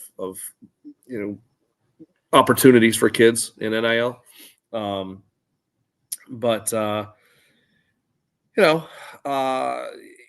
Could it end up being a little bit like baseball, where you've got your New York Yankees that have more money than everybody else, and my beloved Kansas City Royals, God bless them, they just don't have the payroll to compete. Yeah, there's something to that. That's possible that's going to be the case. And you know what? It's not as if it was completely equitable before, if you think about it. I mean, no. We all know the SEC has been paying players forever. We also know that schools that are in the middle of fertile recruiting grounds have an advantage that we don't have. A distinct advantage over Iowa. So, it's never going to be fair. It's just not. It's just, what we're going to try to do is do the best with what we have. That's really it. And do I think there'll be 20 or 30 better from an NIL perspective? I'm hoping not. I'm really hoping not. That's my goal is to, and one of the reasons I'm doing this is to try to prevent that. All right. Looks like Brad is starting to, you need to go get some allergy medication, or not allergy. I'm struggling. I'm okay, but I'm just saying I'm struggling a little bit. Yeah, I'm sorry. Swarm nasal spray, right? There we go. Hey, Swarm nasal spray. We just all out. Everything's supporting the swarm. If it sells, and we make more money, and suddenly we're beating Michigan and Ohio State every year, I'm in. Why not? Just so everybody's aware, I did put the link to the Swarm Collective in the description, so it's there. It's in the live chat as well. So if you're not a member, I do see a couple of. We're going to try to kind of get through these comments here relatively quickly because I don't want to keep Brad up. But DC Hawkeye says, crazy talk about Cooper DeJean. Let's see. I think he's thinking that you said that Cooper might have the stadium renamed after him. I think what you meant. No. Name on the stadium. That's please don't misunderstand me, DC Hawkeye. No. I'm talking about him going like Robert Gallery, for example. If you are a 2-time first team All-American, I think that's the criteria. Yeah. If you're a 2-time first team All-American, your name goes up on the Kinnick Stadium press box. Is that what that is? Yep. And so no, I'm not I'm not suggesting we rename Kinnick Stadium. Don't misunderstand me. That's not the case. I'm suggesting that he could put his name up there next to, Chuck Long and Robert Gallery, and I'm trying to remember all the other guys up there. But it's a pretty short list of Duke Slater. Yeah, Duke Slater. Yeah, there's a short list of 2-time first team All-Americans, and he could be one of those. Real quick, we gave everybody the news about Tory Taylor winning the Ray Guy Award. As we were talking here a little bit ago, Brad, Walter Camp named its All-America teams. Tory Taylor, Cooper DeJean are first team Walter Camp All-Americans. Jay Higgins is a second team All-American. Wow. Walter Camp's the oldest of the All-America honors. And so it's one of, I believe, 5 that the NCAA uses to look at, who's a consensus All-American, etc. Cool. Brian, how many members are in the Swarm? Just right around 2,500. Where were we at a year ago? About half that. Okay. We went over 1,000 right after Cade McNamara. I mean, we got like 900 new members the day that Cade McNamara committed. Wow. Yeah, wow. That was a big day. Crazy. Now people started to believe at that point. But we need to get, like I said, we need 10,000 members, paying members. That would be great. So let me tell you something, Brad. Here's what I would say. Then I think this is a legitimate idea, and you can throw this to Kirk's away once we get off this call. I'm sure you'll call Kirk right away when we get off this. Yeah. Oh yeah. Yeah. He's been blowing up my phone. Yeah. Here's what I want you to do, Brad. I want you to tell Kirk Ferentz, hey, Kirk, whoever you're bringing in as OC, if that guy's got a quarterback, a big name that he could potentially bring in here, or maybe it's not a quarterback, maybe it's a receiver or a couple of receivers or a back, whatever the case may be, we're not tipping our cap. All right, as the head of the Swarm Collective, we're not tipping our cap that so-and-so is bringing this player over. What we're going to do is we're going to bring the coach over, knowing that this player is coming with them, but then we're going to pass this whole thing off as this was a Swarm grab. It's a good idea. I saw those eyes light up. Oh, it's always great to take credit, whether you had anything to do with it or not. Take credit. Absolutely. For sure. But if again, we're talking the coaching staff needs to get behind it. This needs to 900 players. You said 900 when Cade McNamara committed? 900 new members. 900 members. Yeah. Wow. That was a great night. I was just sitting there hitting refresh on my phone and watching the numbers continue to go. I'm like, this is fantastic. So hopefully, well, I'll leave you with this for sure. If there ends up being, there's a lot that can happen, but if there ends up being an opportunity for the portal for us to participate in the portal, it would not surprise me if we got another big name somehow or another. Our recruiting staff is pretty well connected, and there's a lot of how should I say, there's a lot of intrigue about the University of Iowa and the coaching staff and what they do, putting kids in the NFL and the culture here, and we bring in another offensive coordinator that has a little bit of that has intrigue from the public, and it'll be interesting. I'm just telling you, it would not surprise me if we make another. I'm hopeful that we make another splash this year, if it even becomes a possibility. But as it stands right now, it's not possible. All right. Joseph in the chat, is there anything big or new behind the scenes being worked on so that we can stay competitive in this collective scene? The most recent thing, and we're about to roll it out. I'll tell you guys first, that we've you guys know about like Expedia and Travelocity and all these like Priceline, all these places you go when you buy tickets, like airline tickets or whatever. So I don't like gimmicks at all. Okay, I'm an anti-gimmick guy, but a former Iowa kicker, Lefty Novotny. There's a name that, Corey, I'm sure you'd have no idea. No idea. Former Iowa kicker, runs this company, and he basically has the same software as your Expedias and Travelocities of the world do. Okay. He approached me. We talked about it. And what we want to do is roll this out to all Hawkeye fans, and particularly Swarm members, to use. And we're going to not – I mean, we're not going to be taking – we're going to take the numbers below what they can get. If they want to go to the Marriott website and get a hotel room, or the Hyatt website and get a hotel room for the bowl game, if they wait and get it through our portal, it'll be cheaper than if they go straight to the Marriott website or the whatever. But we're going to force people to become a member of the Swarm in order to do it. Maybe not a paying member, but just sign up to be the member of the Swarm. And what will happen is they're going to save money on their hotel room or save money on their airfare. And, I mean, literally save versus going to Delta or going to Marriott. They'll get lower rates. And we, the Swarm, will get a 10 to 20% commission on what they paid. And what will happen is we're going to keep track of all of those things, and it will help. We'll apply that to – we're going to basically become like a loyalty program, like your Delta Airlines or whatever, and they can move up through the ranks of the different Swarm categories without actually having to write as many checks as they had before.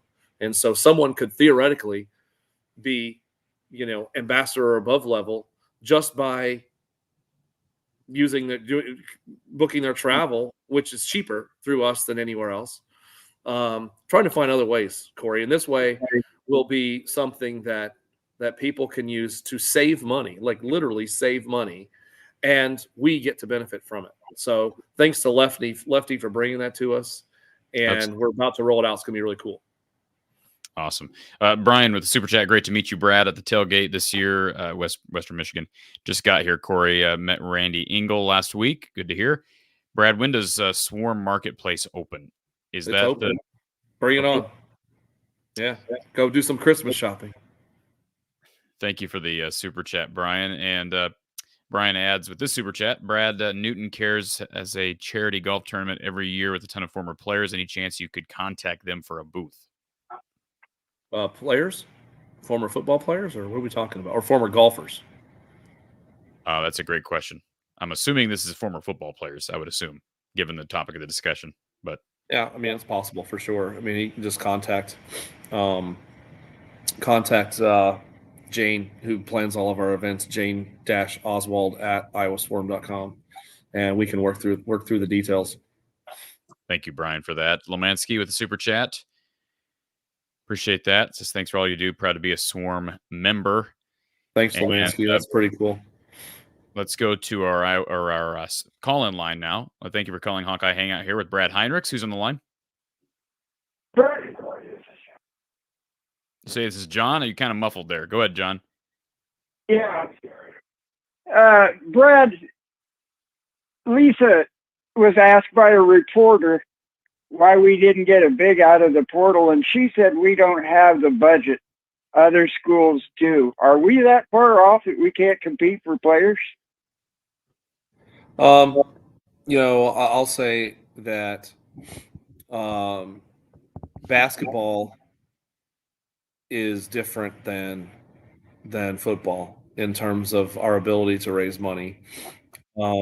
I can tell you that there were only a handful of players, maybe not even a handful, that Lisa was interested in the portal. And the amount of money that these women basketball players were getting were far more than we could fundraise for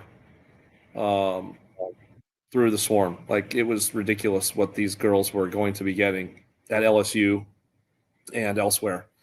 And so the truth is, yeah, I mean, when you're talking about the best players in the country, some of these schools have fan bases that are really into, like, into a particular sport. I mean, think about us though. This is something that everybody should understand, and that is, we're pretty balanced from the standpoint of, yeah, you could say we're a football school, but we care about basketball as well, and we also don't have a fan base that is full of billionaires and hundreds of millionaires kinds of thing.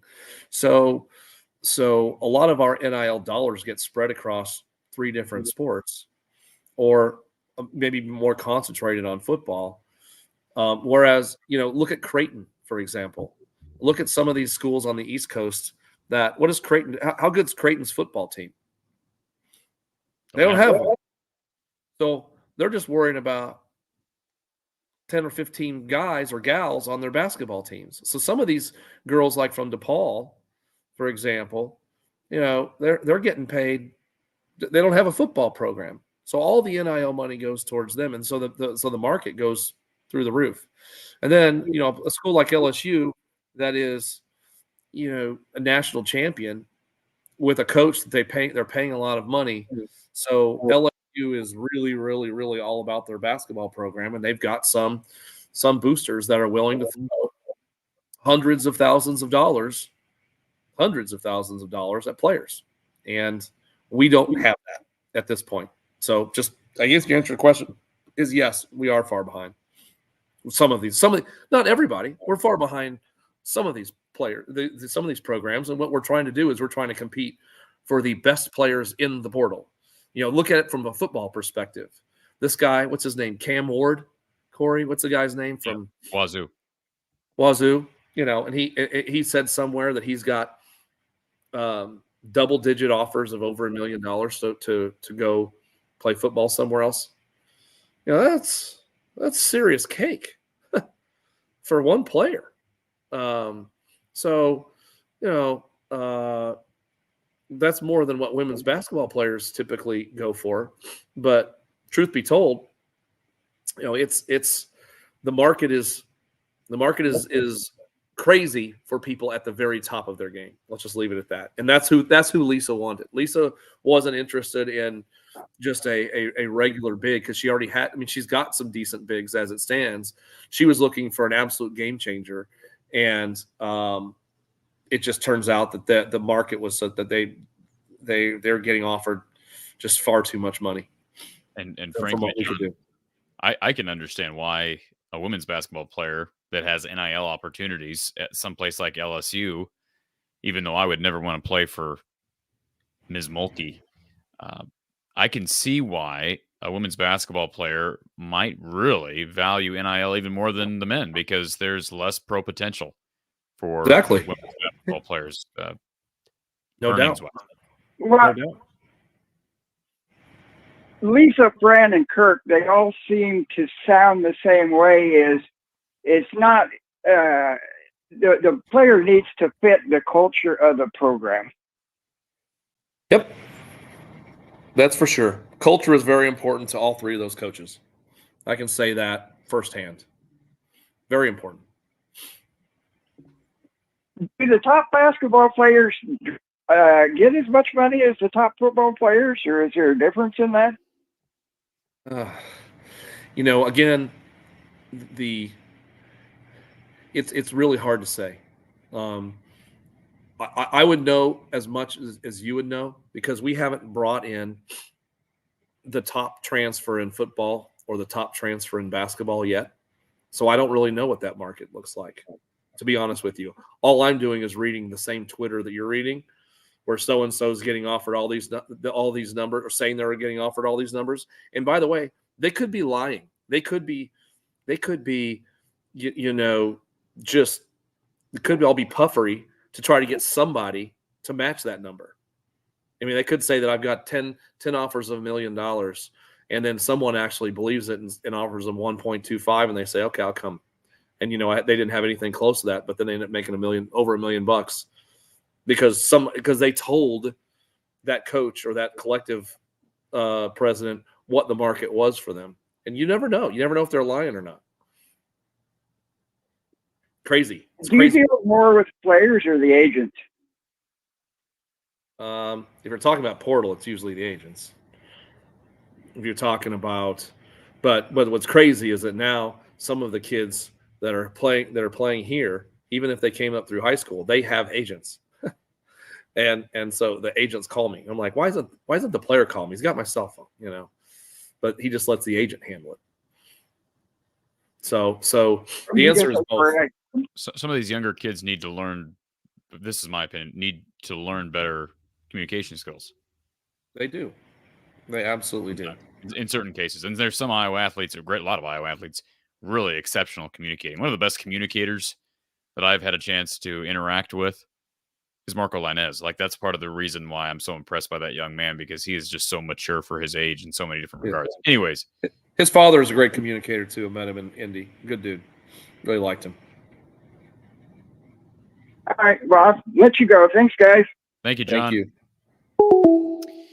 And if I didn't get to your comment, I cannot get to every. I know there were comments to Brad. I cannot get to everybody's comment. As I said earlier, if you want to guarantee a comment up on the screen, super chats pop up on my side on our basically a starred playlist. If you throw in a super chat and get that comment over to Brad, guaranteed. Big Bolivar says, can we get Brad back when he feels better? Well, it's a busy time of year, so I don't want to tie up your time, Brad, but would love to have you on maybe after the bowl game at some point, because sure, that'd be fun. We'll get some clarity on some of these players that that may return, may leave. Thank you for the super chat, Big Bolivar. And then DC Hawkeye, good answer, Brad. As a veteran, you got my feathers ruffled. He was talking about the Hopkinick thing. Oh yeah, I was never trying to stomp on Niall. I mean, he's the legend of all legends.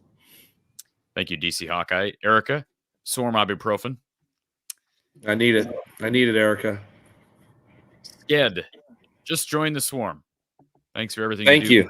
You feel better soon.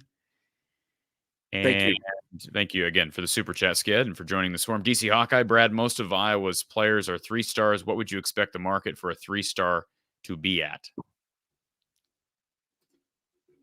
It's you know, if they're coming out of high school, there's no market. I mean, it's just a scholarship. You know, you're not gonna, if you're graduating from whatever Poughkeepsie High School and you're going to go to a Division I school and you're a 3-star player, they're not going to give you a dime. They're going to give you a scholarship.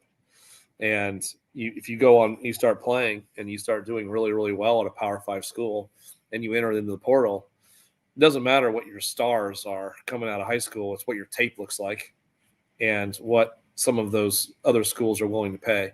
I saw a guy that just quoted something that we didn't get to read where he was talking about how schools can't recruit kids until they go into the portal. He's exactly right. That's what the rule is. Correct. That's not what happens. Correct. That's what the rule is. There were schools recruiting our players during the season. Isn't that just make you want to? Isn't that just so sick? Yeah. And then you have these marketing agents that are trying to maximize their own income, and they talk to the kids. They know what they're making through the Swarm, and so they go around and see if they can find a market somewhere else where they can make more money. Then they try to talk the kid into leaving.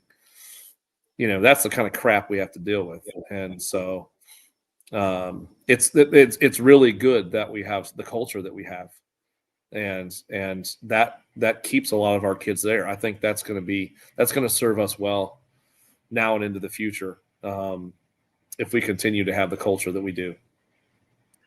Sam, this is an interesting idea, and I don't know how I would go about this, but he wants to know about having a YouTube badge for being a Swarm member, similar to how Sam's got a badge for being a premium member on this channel. So it's an interesting idea. I don't know. Maybe something. I don't know. Interesting idea. I need to get smarter. I don't really know what the benefits of all that would be, but I'll look into it. People like to be recognized. They like it's like a badge of honor. So sure, I get that. William, always appreciated Brad, but my appreciation has really grown this evening. Thank you very much. Thank you. Let's see here. Again, if I didn't get to your comment, if I don't get to your comment, apologize. I'm trying to get to everybody's, but we're just limited on time here this evening.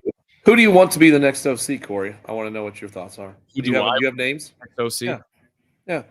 Reasonably, like who I think Iowa can land. plus who do I think Kirk would be Yeah, comfortable yeah. with. I mean, don't say Grubb from Washington Right. because he's making what he's making, and he's probably going to go to get a head job somewhere. I think he already is going to be the head coach somewhere. I think, I'm not sure, but anyway, that we'll be within reason. Within reason, who is your first phone call to if you're Kirk Ferentz?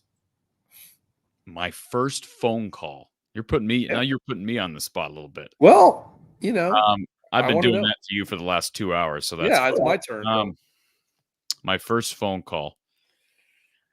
It would not be Paul Chryst. I know that's a popular name out there. I think I think it'd be a safe hire. I mean, I think you interview Paul Chryst because he understands quarterbacks. He understands the passing game. He's got head coaching experience. He's proven. Kirk's friends with him. Like that's a safe hire. Yeah. I'm just telling you right now, John Budmeier's not on my list. I can tell you certain people that are not going to be on my list, and I have nothing against John Budmeier, but he's proven nothing in my mind based on resume.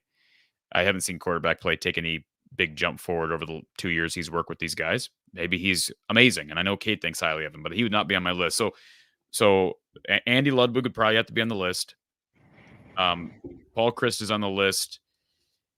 Again, reasonably. I mean, there's been so many names thrown out there. I think I even threw this over to you in a private message, but somebody threw out the idea of Jason Garrett because Jason Garrett, the one thing about Jason Garrett, now I know, some Cowboy fans that probably hate Jason Garrett would sneeze at that idea or scoff at it, but yep, I did. Go ahead. Coaching at Iowa, but he has shown interest in coaching in college football. We're devolving here, Brad. You're good. Keeping you on here. Jason Garrett would be a name to explore. He's obviously shown interest in coaching in college. He was a finalist for the Stanford job, I think 2 years ago. He was in competition for the Duke job at one point. Last I knew, he's an analyst at NBC.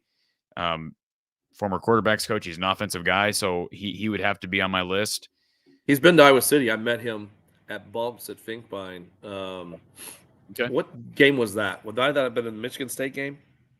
Maybe this year. Yes, this year. I met him.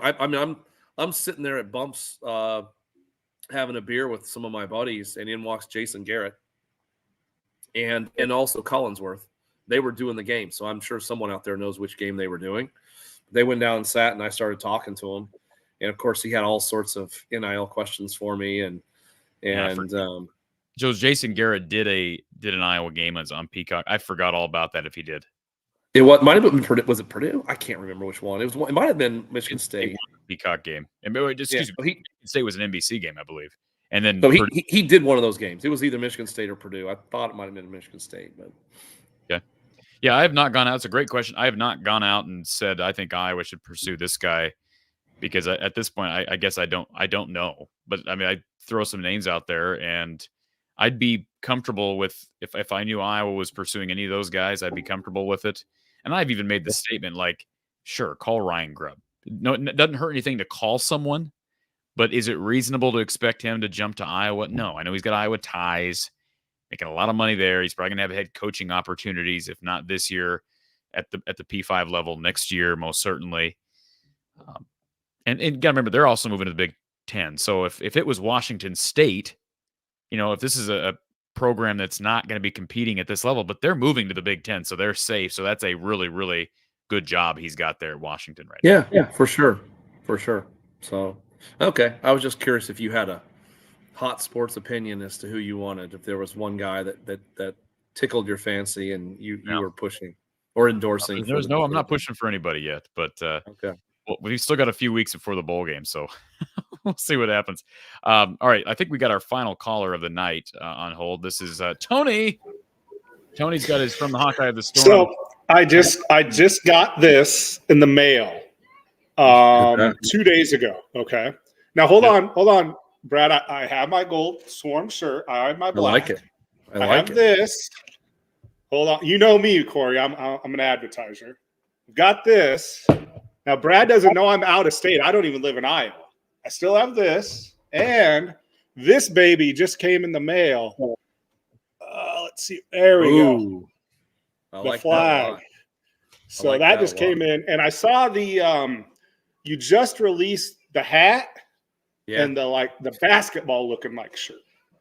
And those are coming. This is pretty cool. This is a pretty comfortable. I saw the hoodie. I haven't pulled the trigger on the hoodie just yet. But I need to get you a new T-shirt. That one looks that's like you so had a no. fight That's with a ketchup bottle. well, Corey, my 2-year-old. I'm a stay-at-home dad. My 2-year-old. That Oh. literally just happened. Well, that's why Corey didn't see I was in and out because he can see I'm backstage. So it was me and my 2-year-old. Brad, you had to bring it up. Thanks a lot. It's no big deal. I just It's need no to get big him a deal. new one. If that doesn't Oh no, come you're out, fine. You're fine. You're fine. Are you? I've asked you this on a message board. Are you going to be in Des Moines this weekend? This weekend I'm going to be Next in week Iowa or State for the football weekend.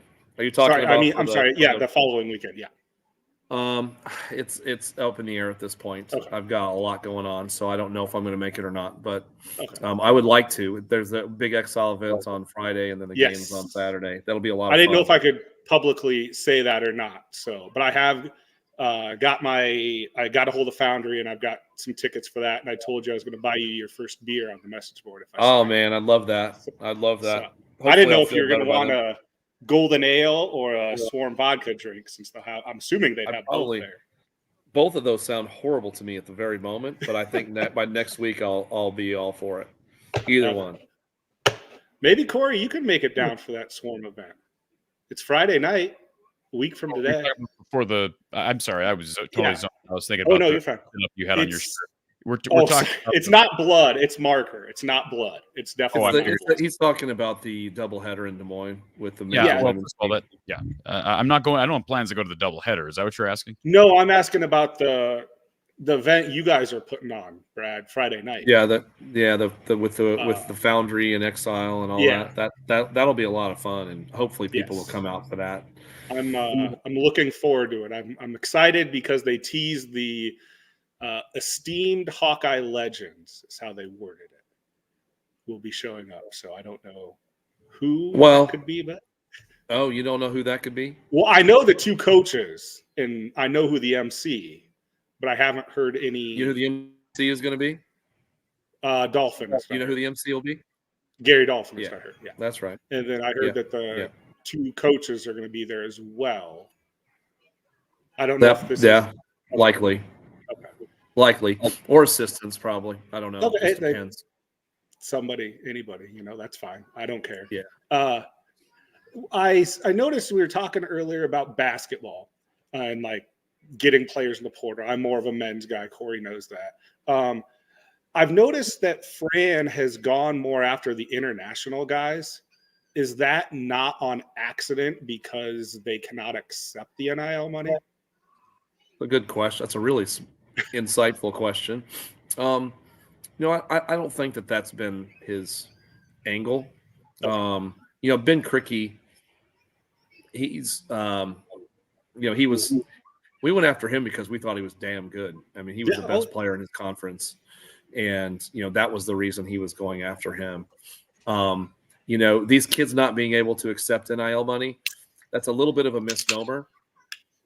The way to understand it is that they cannot accept NIL money in the United States. Okay. So what happens is they go back home to wherever home is, and then we arrange for them to be able to do something overseas and earn their money there.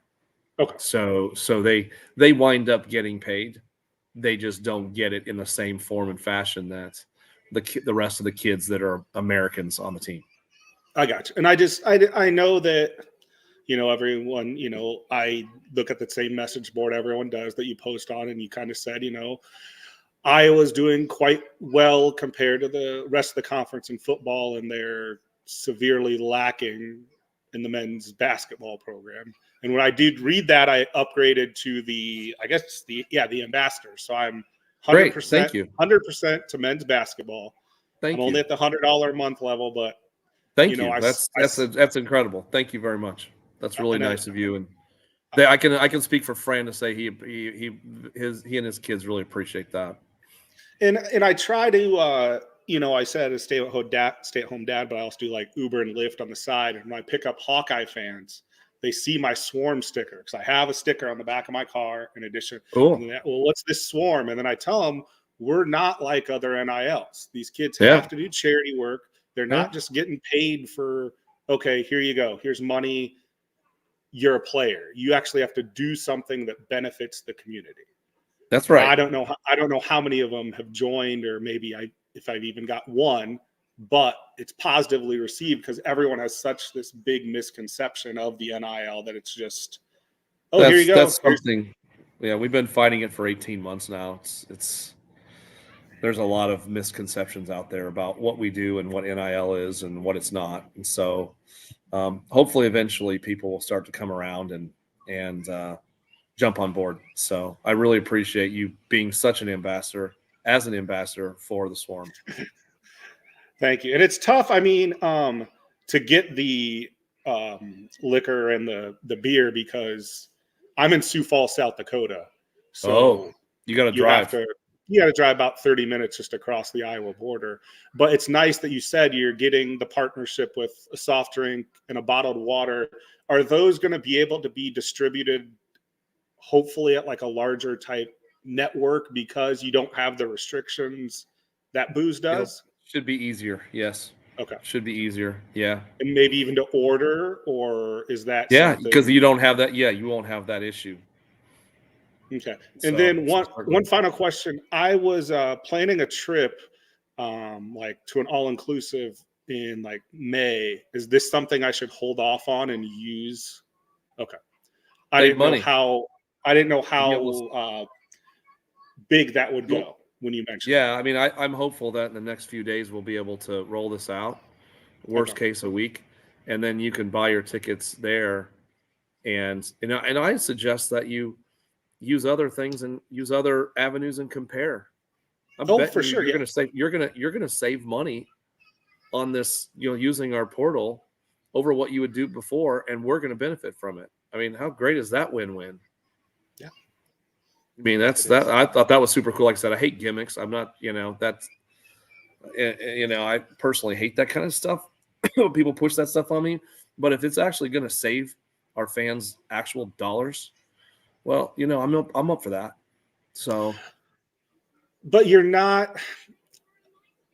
I might be able to say this, and you probably don't want to be politically correct, but let's just say our rival to the East in Ames.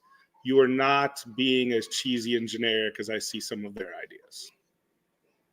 Well, I know you don't want to. They're going to make fun of me on this one probably, but that's okay. I mean, I'm trying to, and as much as we like to poke fun about how we make beer and then they pick up the cans and that kind of that joke, right? But I feel for the guy. He's trying to make money for his alma mater, and he's trying to do the So I try not to be too hard on him. He's really trying his best to help them, and so as much as I like to, I'll take the low road at times, making jokes about Iowa State fans, but I don't want to go after him personally because I think he's doing his best to try to help his alma mater. To me, it just seems like it's a following thing where you're setting the trend and then they're just. Well, we're the first person. I think we're basically the first group to partner with a beer manufacturer. And now there's like 75 collectives across the country that have done the same thing. So we're a trailblazer to some level. And the same thing with Foundry. You guys are the first one with Foundry, and Foundry, it seems like now is like a dozen. Yeah. Yeah, we've helped pave the way for them. So. And are they an Iowa-based company then? They are. Yeah. They're just reaching their network that far. Yeah, they're using us to get more business elsewhere. So. Well, hopefully they don't forget about you. Do you talk to them? No. Okay. Yeah. Yep. So. Sounds good. Thanks for your time. I'm sure everyone's sick of looking at the not blood on my shirt and everything. Yeah, I was about ready to call the police. Oh, no. I'm good. Hopefully maybe you get better and I see you, and maybe I'll see you at something next weekend, Corey. That'd be great. Thanks a lot for calling in. Thanks for all your support. Yeah, thank you. Tony's the best, man. He's supports this show like crazy. He supports the Swarm. He just he said he's not even an Iowa resident, so I do appreciate Tony. And Real quick, Hawkeye Howard says he just ordered a ball cap on the merch site. So thank you, Hawkeye Howard. Appreciate that. And Nice. head over to the Swarm, get some Swarm gear as well. But as I mentioned, or as you saw on the banner, Iowa, from the Hawkeye of the Storm, gear is on Spreadshirt. So you can check that out. Link in the description. Of course, join the Swarm. Wait, that's not correct, is it? Do I have the right? iowaswarm.com. Yep, you got it right. www. I think it'll still work. Yeah. Yeah, it didn't look right. Let me make sure that we have the www. It just did not look right to me. Join the Swarm at www.iowaswarm.com. Yeah. And real quick, a couple other things, and throw this up here.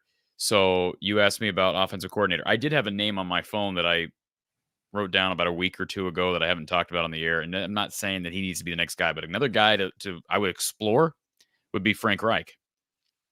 So just got fired from Carolina as head coach at Carolina at the Panthers. He's an offensive guy. I believe I read his dad played in the Big Ten. I think his dad was a Penn State player back in the day. He was a quarterback at Maryland, I believe. He's coached wide receivers, got extensive experience with quarterbacks. He was offensive coordinator at Philly when they won the Super Bowl in 2017. So I don't know why it didn't work out at Carolina. I think his team was like 1-10 when they fired him this year. But like, he would be a guy, and he's from Pennsylvania too. Yeah, the quarterback just hasn't, it's a quarterback league. I mean, you don't have one of the better quarterbacks. I mean, ask Bill Belichick about how it is to be an NFL coach with a good quarterback and a bad quarterback. Yeah, I think he's Exhibit A, right? I don't believe Frank Reich has any experience coaching at the college level, but talking about an OC with a really veteran NFL college coach in Kirk Ferentz. Joe Moorhead would be another guy that, you maybe explore. He's obviously got, he's at Penn State and he's been kind of around I think he's in Akron now. Was he a head coach at Mississippi State? He was. Yeah. Yeah. A Penn State guy, right? Originally? Penn State guy. Yeah. Right?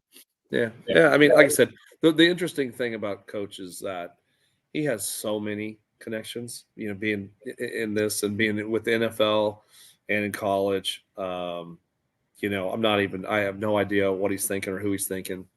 But he's methodically going through and I'm excited to see who he ends up with. I really am. So quick fire on these last few questions, Brad, so we can get you out of here. Tyler are you hosting any type of gathering down in Orlando for the Citrus Bowl? We are. I think we're going to have something the day before. I want to say it's from 1 to 4. We'll be obviously blasting out social media what it is, but the answer is yes. And we've just nailed down the venue. I think it's really close to the Hyatt downtown or something like that. So I probably shouldn't know the name off the top of my head, but I don't. But yes, we have nailed it down. We'll have a happy hour get together for a few hours on the Friday before the bowl game on New Year's Eve. Cyhawk C Money, how much pressure is there on the NIL to retain players? 40% of funding or less? 40% of funding. I don't really understand. Do you know what that means, Corey? Well, I just interpret that as being whatever the total budget is for the Swarm. Is 40% of that devoted to player retention? Yeah. The retention of players is vitally important, and there's a lot of pressure for sure. Because if you can imagine a world where these agents find them, they end up with these marketing agents or whatever they are, and these agents are whispering in their ear, or not even just whispering, they're barking in their ear about what he can get them somewhere else, and so it's a big piece of keeping your roster together is NIL. It really is. We were able to keep, you think about guys like Joe Evans. He was ready to move on. I mean, I think Joe Evans was an impact player for us this year. There are a lot of guys. I mean, do you think Torrey Taylor wasn't getting phone calls? I mean, you know what I mean? Colleges, not just. I mean, yeah, no. I mean, that's what I'm saying. Like, you think some of these guys are all getting badgered by agents or other school collectives about come here and we'll pay you X, Y, or Z.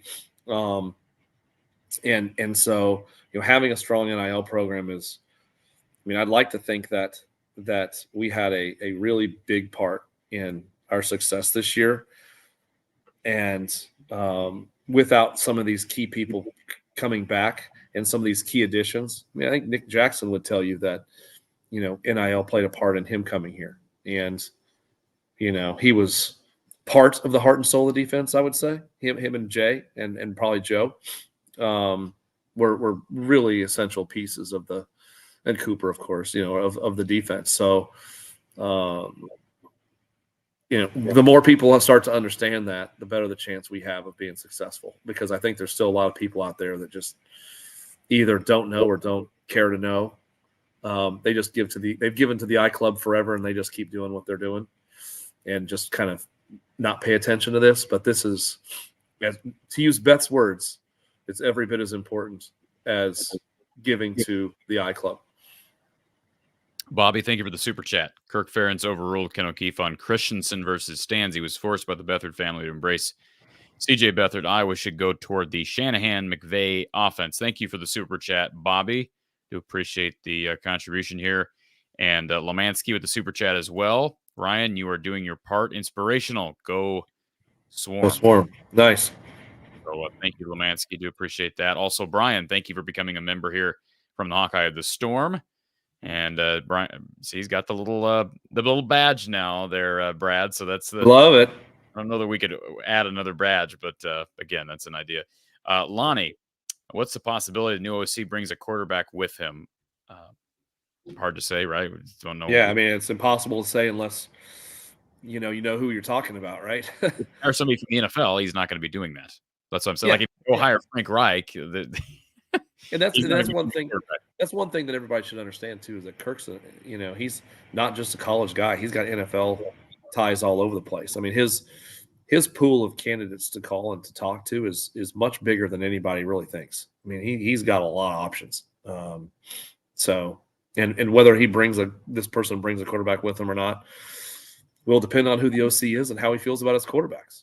I'll say something else that is I don't know if it's controversial or not, but it wouldn't surprise me if the new OC wanted to bring some of his coaches with him too. That's possible. He may say, hey, I'm the OC at X school, and I want to bring my wide receivers coach, my quarterback coach, and my offensive line coach with me. Will you take us all? And if so, I'm coming. If not, maybe I'm not. That could be a bargaining chip. There's like I said, there's a lot out there that could happen, and I don't know if that's a possibility, if that will happen or not. But it wouldn't probably be the first time that it's happened. Go Hawks in the chat says, Brad, are we currently at a good place to attract 5-star recruits, or are they too expensive? Well, we have a policy that we don't. We're not really that interested in paying players from high school. That's really just not what we're trying to do here. You look at who we brought in from the portal. Everybody but Caleb Brown was very proven. Caleb was basically a 5-star kid coming out of high school. He was one of the best players in Illinois, St. Rita High School. And we knew who he was. We knew where he was. and we also knew what we had and what we needed. And so we took a gamble on him. But as far as high school kids, we're not out there like some schools offering a bunch of high school kids money to come to Iowa. That's just not who we are. That's not what we're doing. So from that perspective, I don't see us getting a 5-star kid out of Texas to come to Iowa, for example, generally. You know what I mean? Like you leave that for Texas and Oklahoma to bring, Arch Manning in. We're not going to compete for those guys. And that may sound disappointing, but we didn't get those guys before. We didn't. How many 5-star kids have come through here, really? Yeah. Unless they were a legacy player, like AJ Epinesa, right? Okay, his dad played here in the 90s. That's a kid we have a chance at. His son, his brother is a perfect example. I don't know if he's a 5-star kid, Corey, but he's. I don't think he's got the 5th star, but yeah, but he's on his way. Is it? I don't know. IOC, yeah, he's I mean he's a baller. I mean he's either a 4 or 5 star kid, and you know we have a chance at him because of his lineage, because of the ties and whatever else. Yeah, but not because of NIL, not because of our NIL program do we have a chance at him. Went after Kyler Casper. I don't know if the Swarm was further along at that point, if that could have helped the cause, but it sounded for a while like they had a shot with him. I know Kevin, is as big of a homer as there is, but Kyler ended up going out to Oregon. And yeah. And I don't know, has he played yet? I don't know if he's played yet. Last I checked, not really. Yeah. So, but yeah.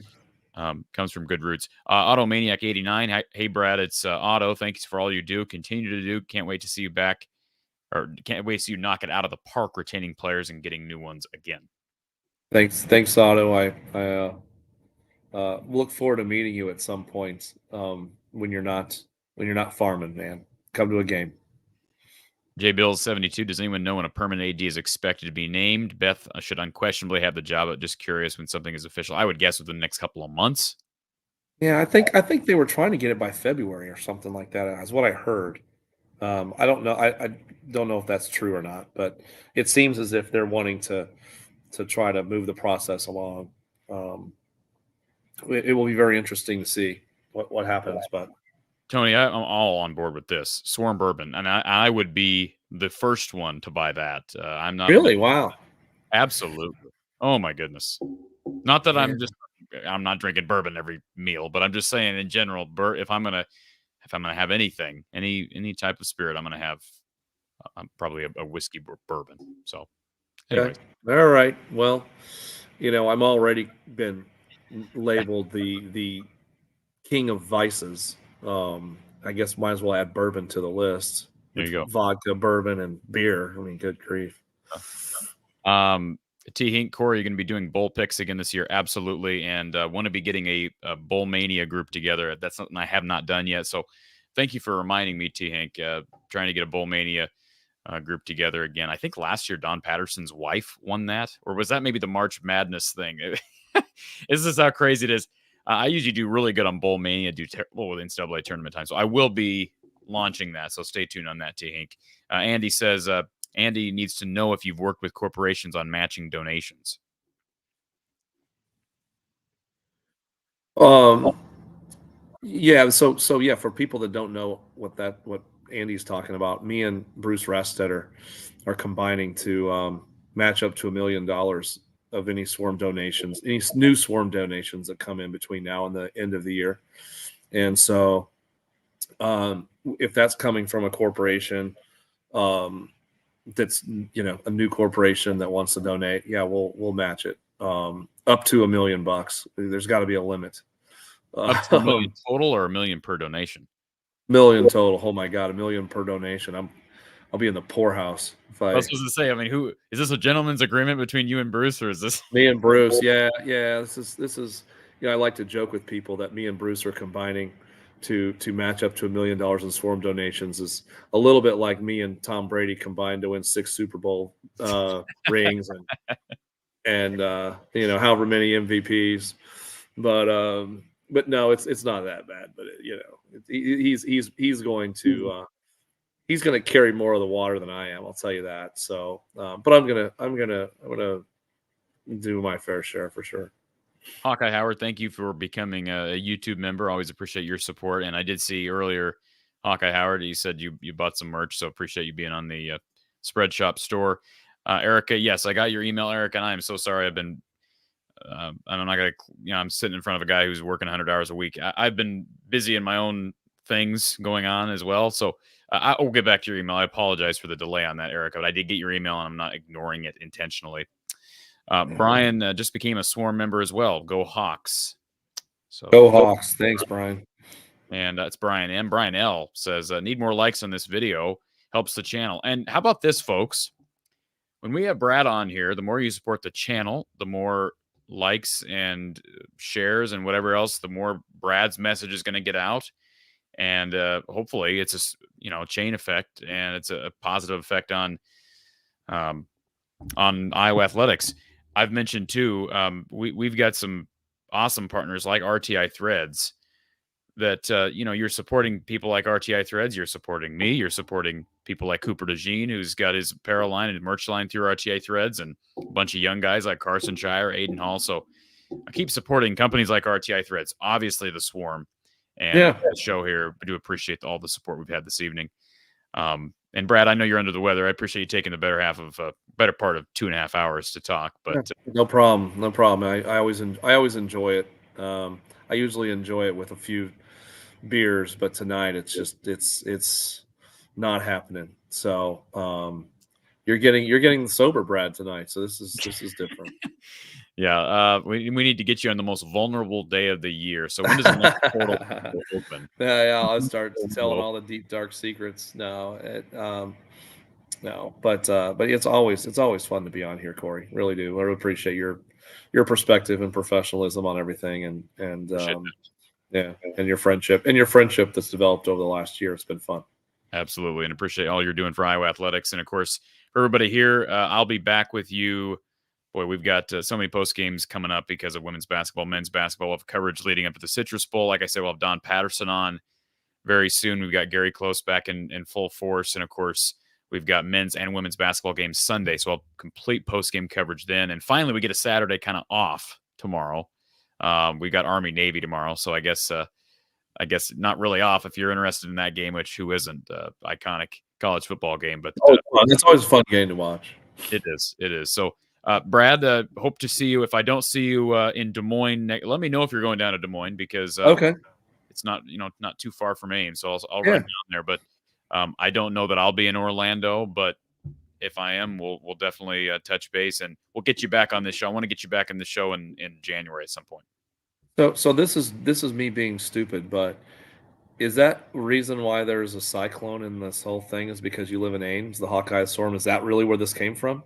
Well, I tell you what, you must not have COVID because your brain fog is non-existent. You are sharp. You are sharp at 10:45 Eastern time. Most people, it takes like 8 years for them to figure out why there's a cyclone and why the name of the platform is from the Hawkeye of the Storm. So thank you for acknowledging that appropriately.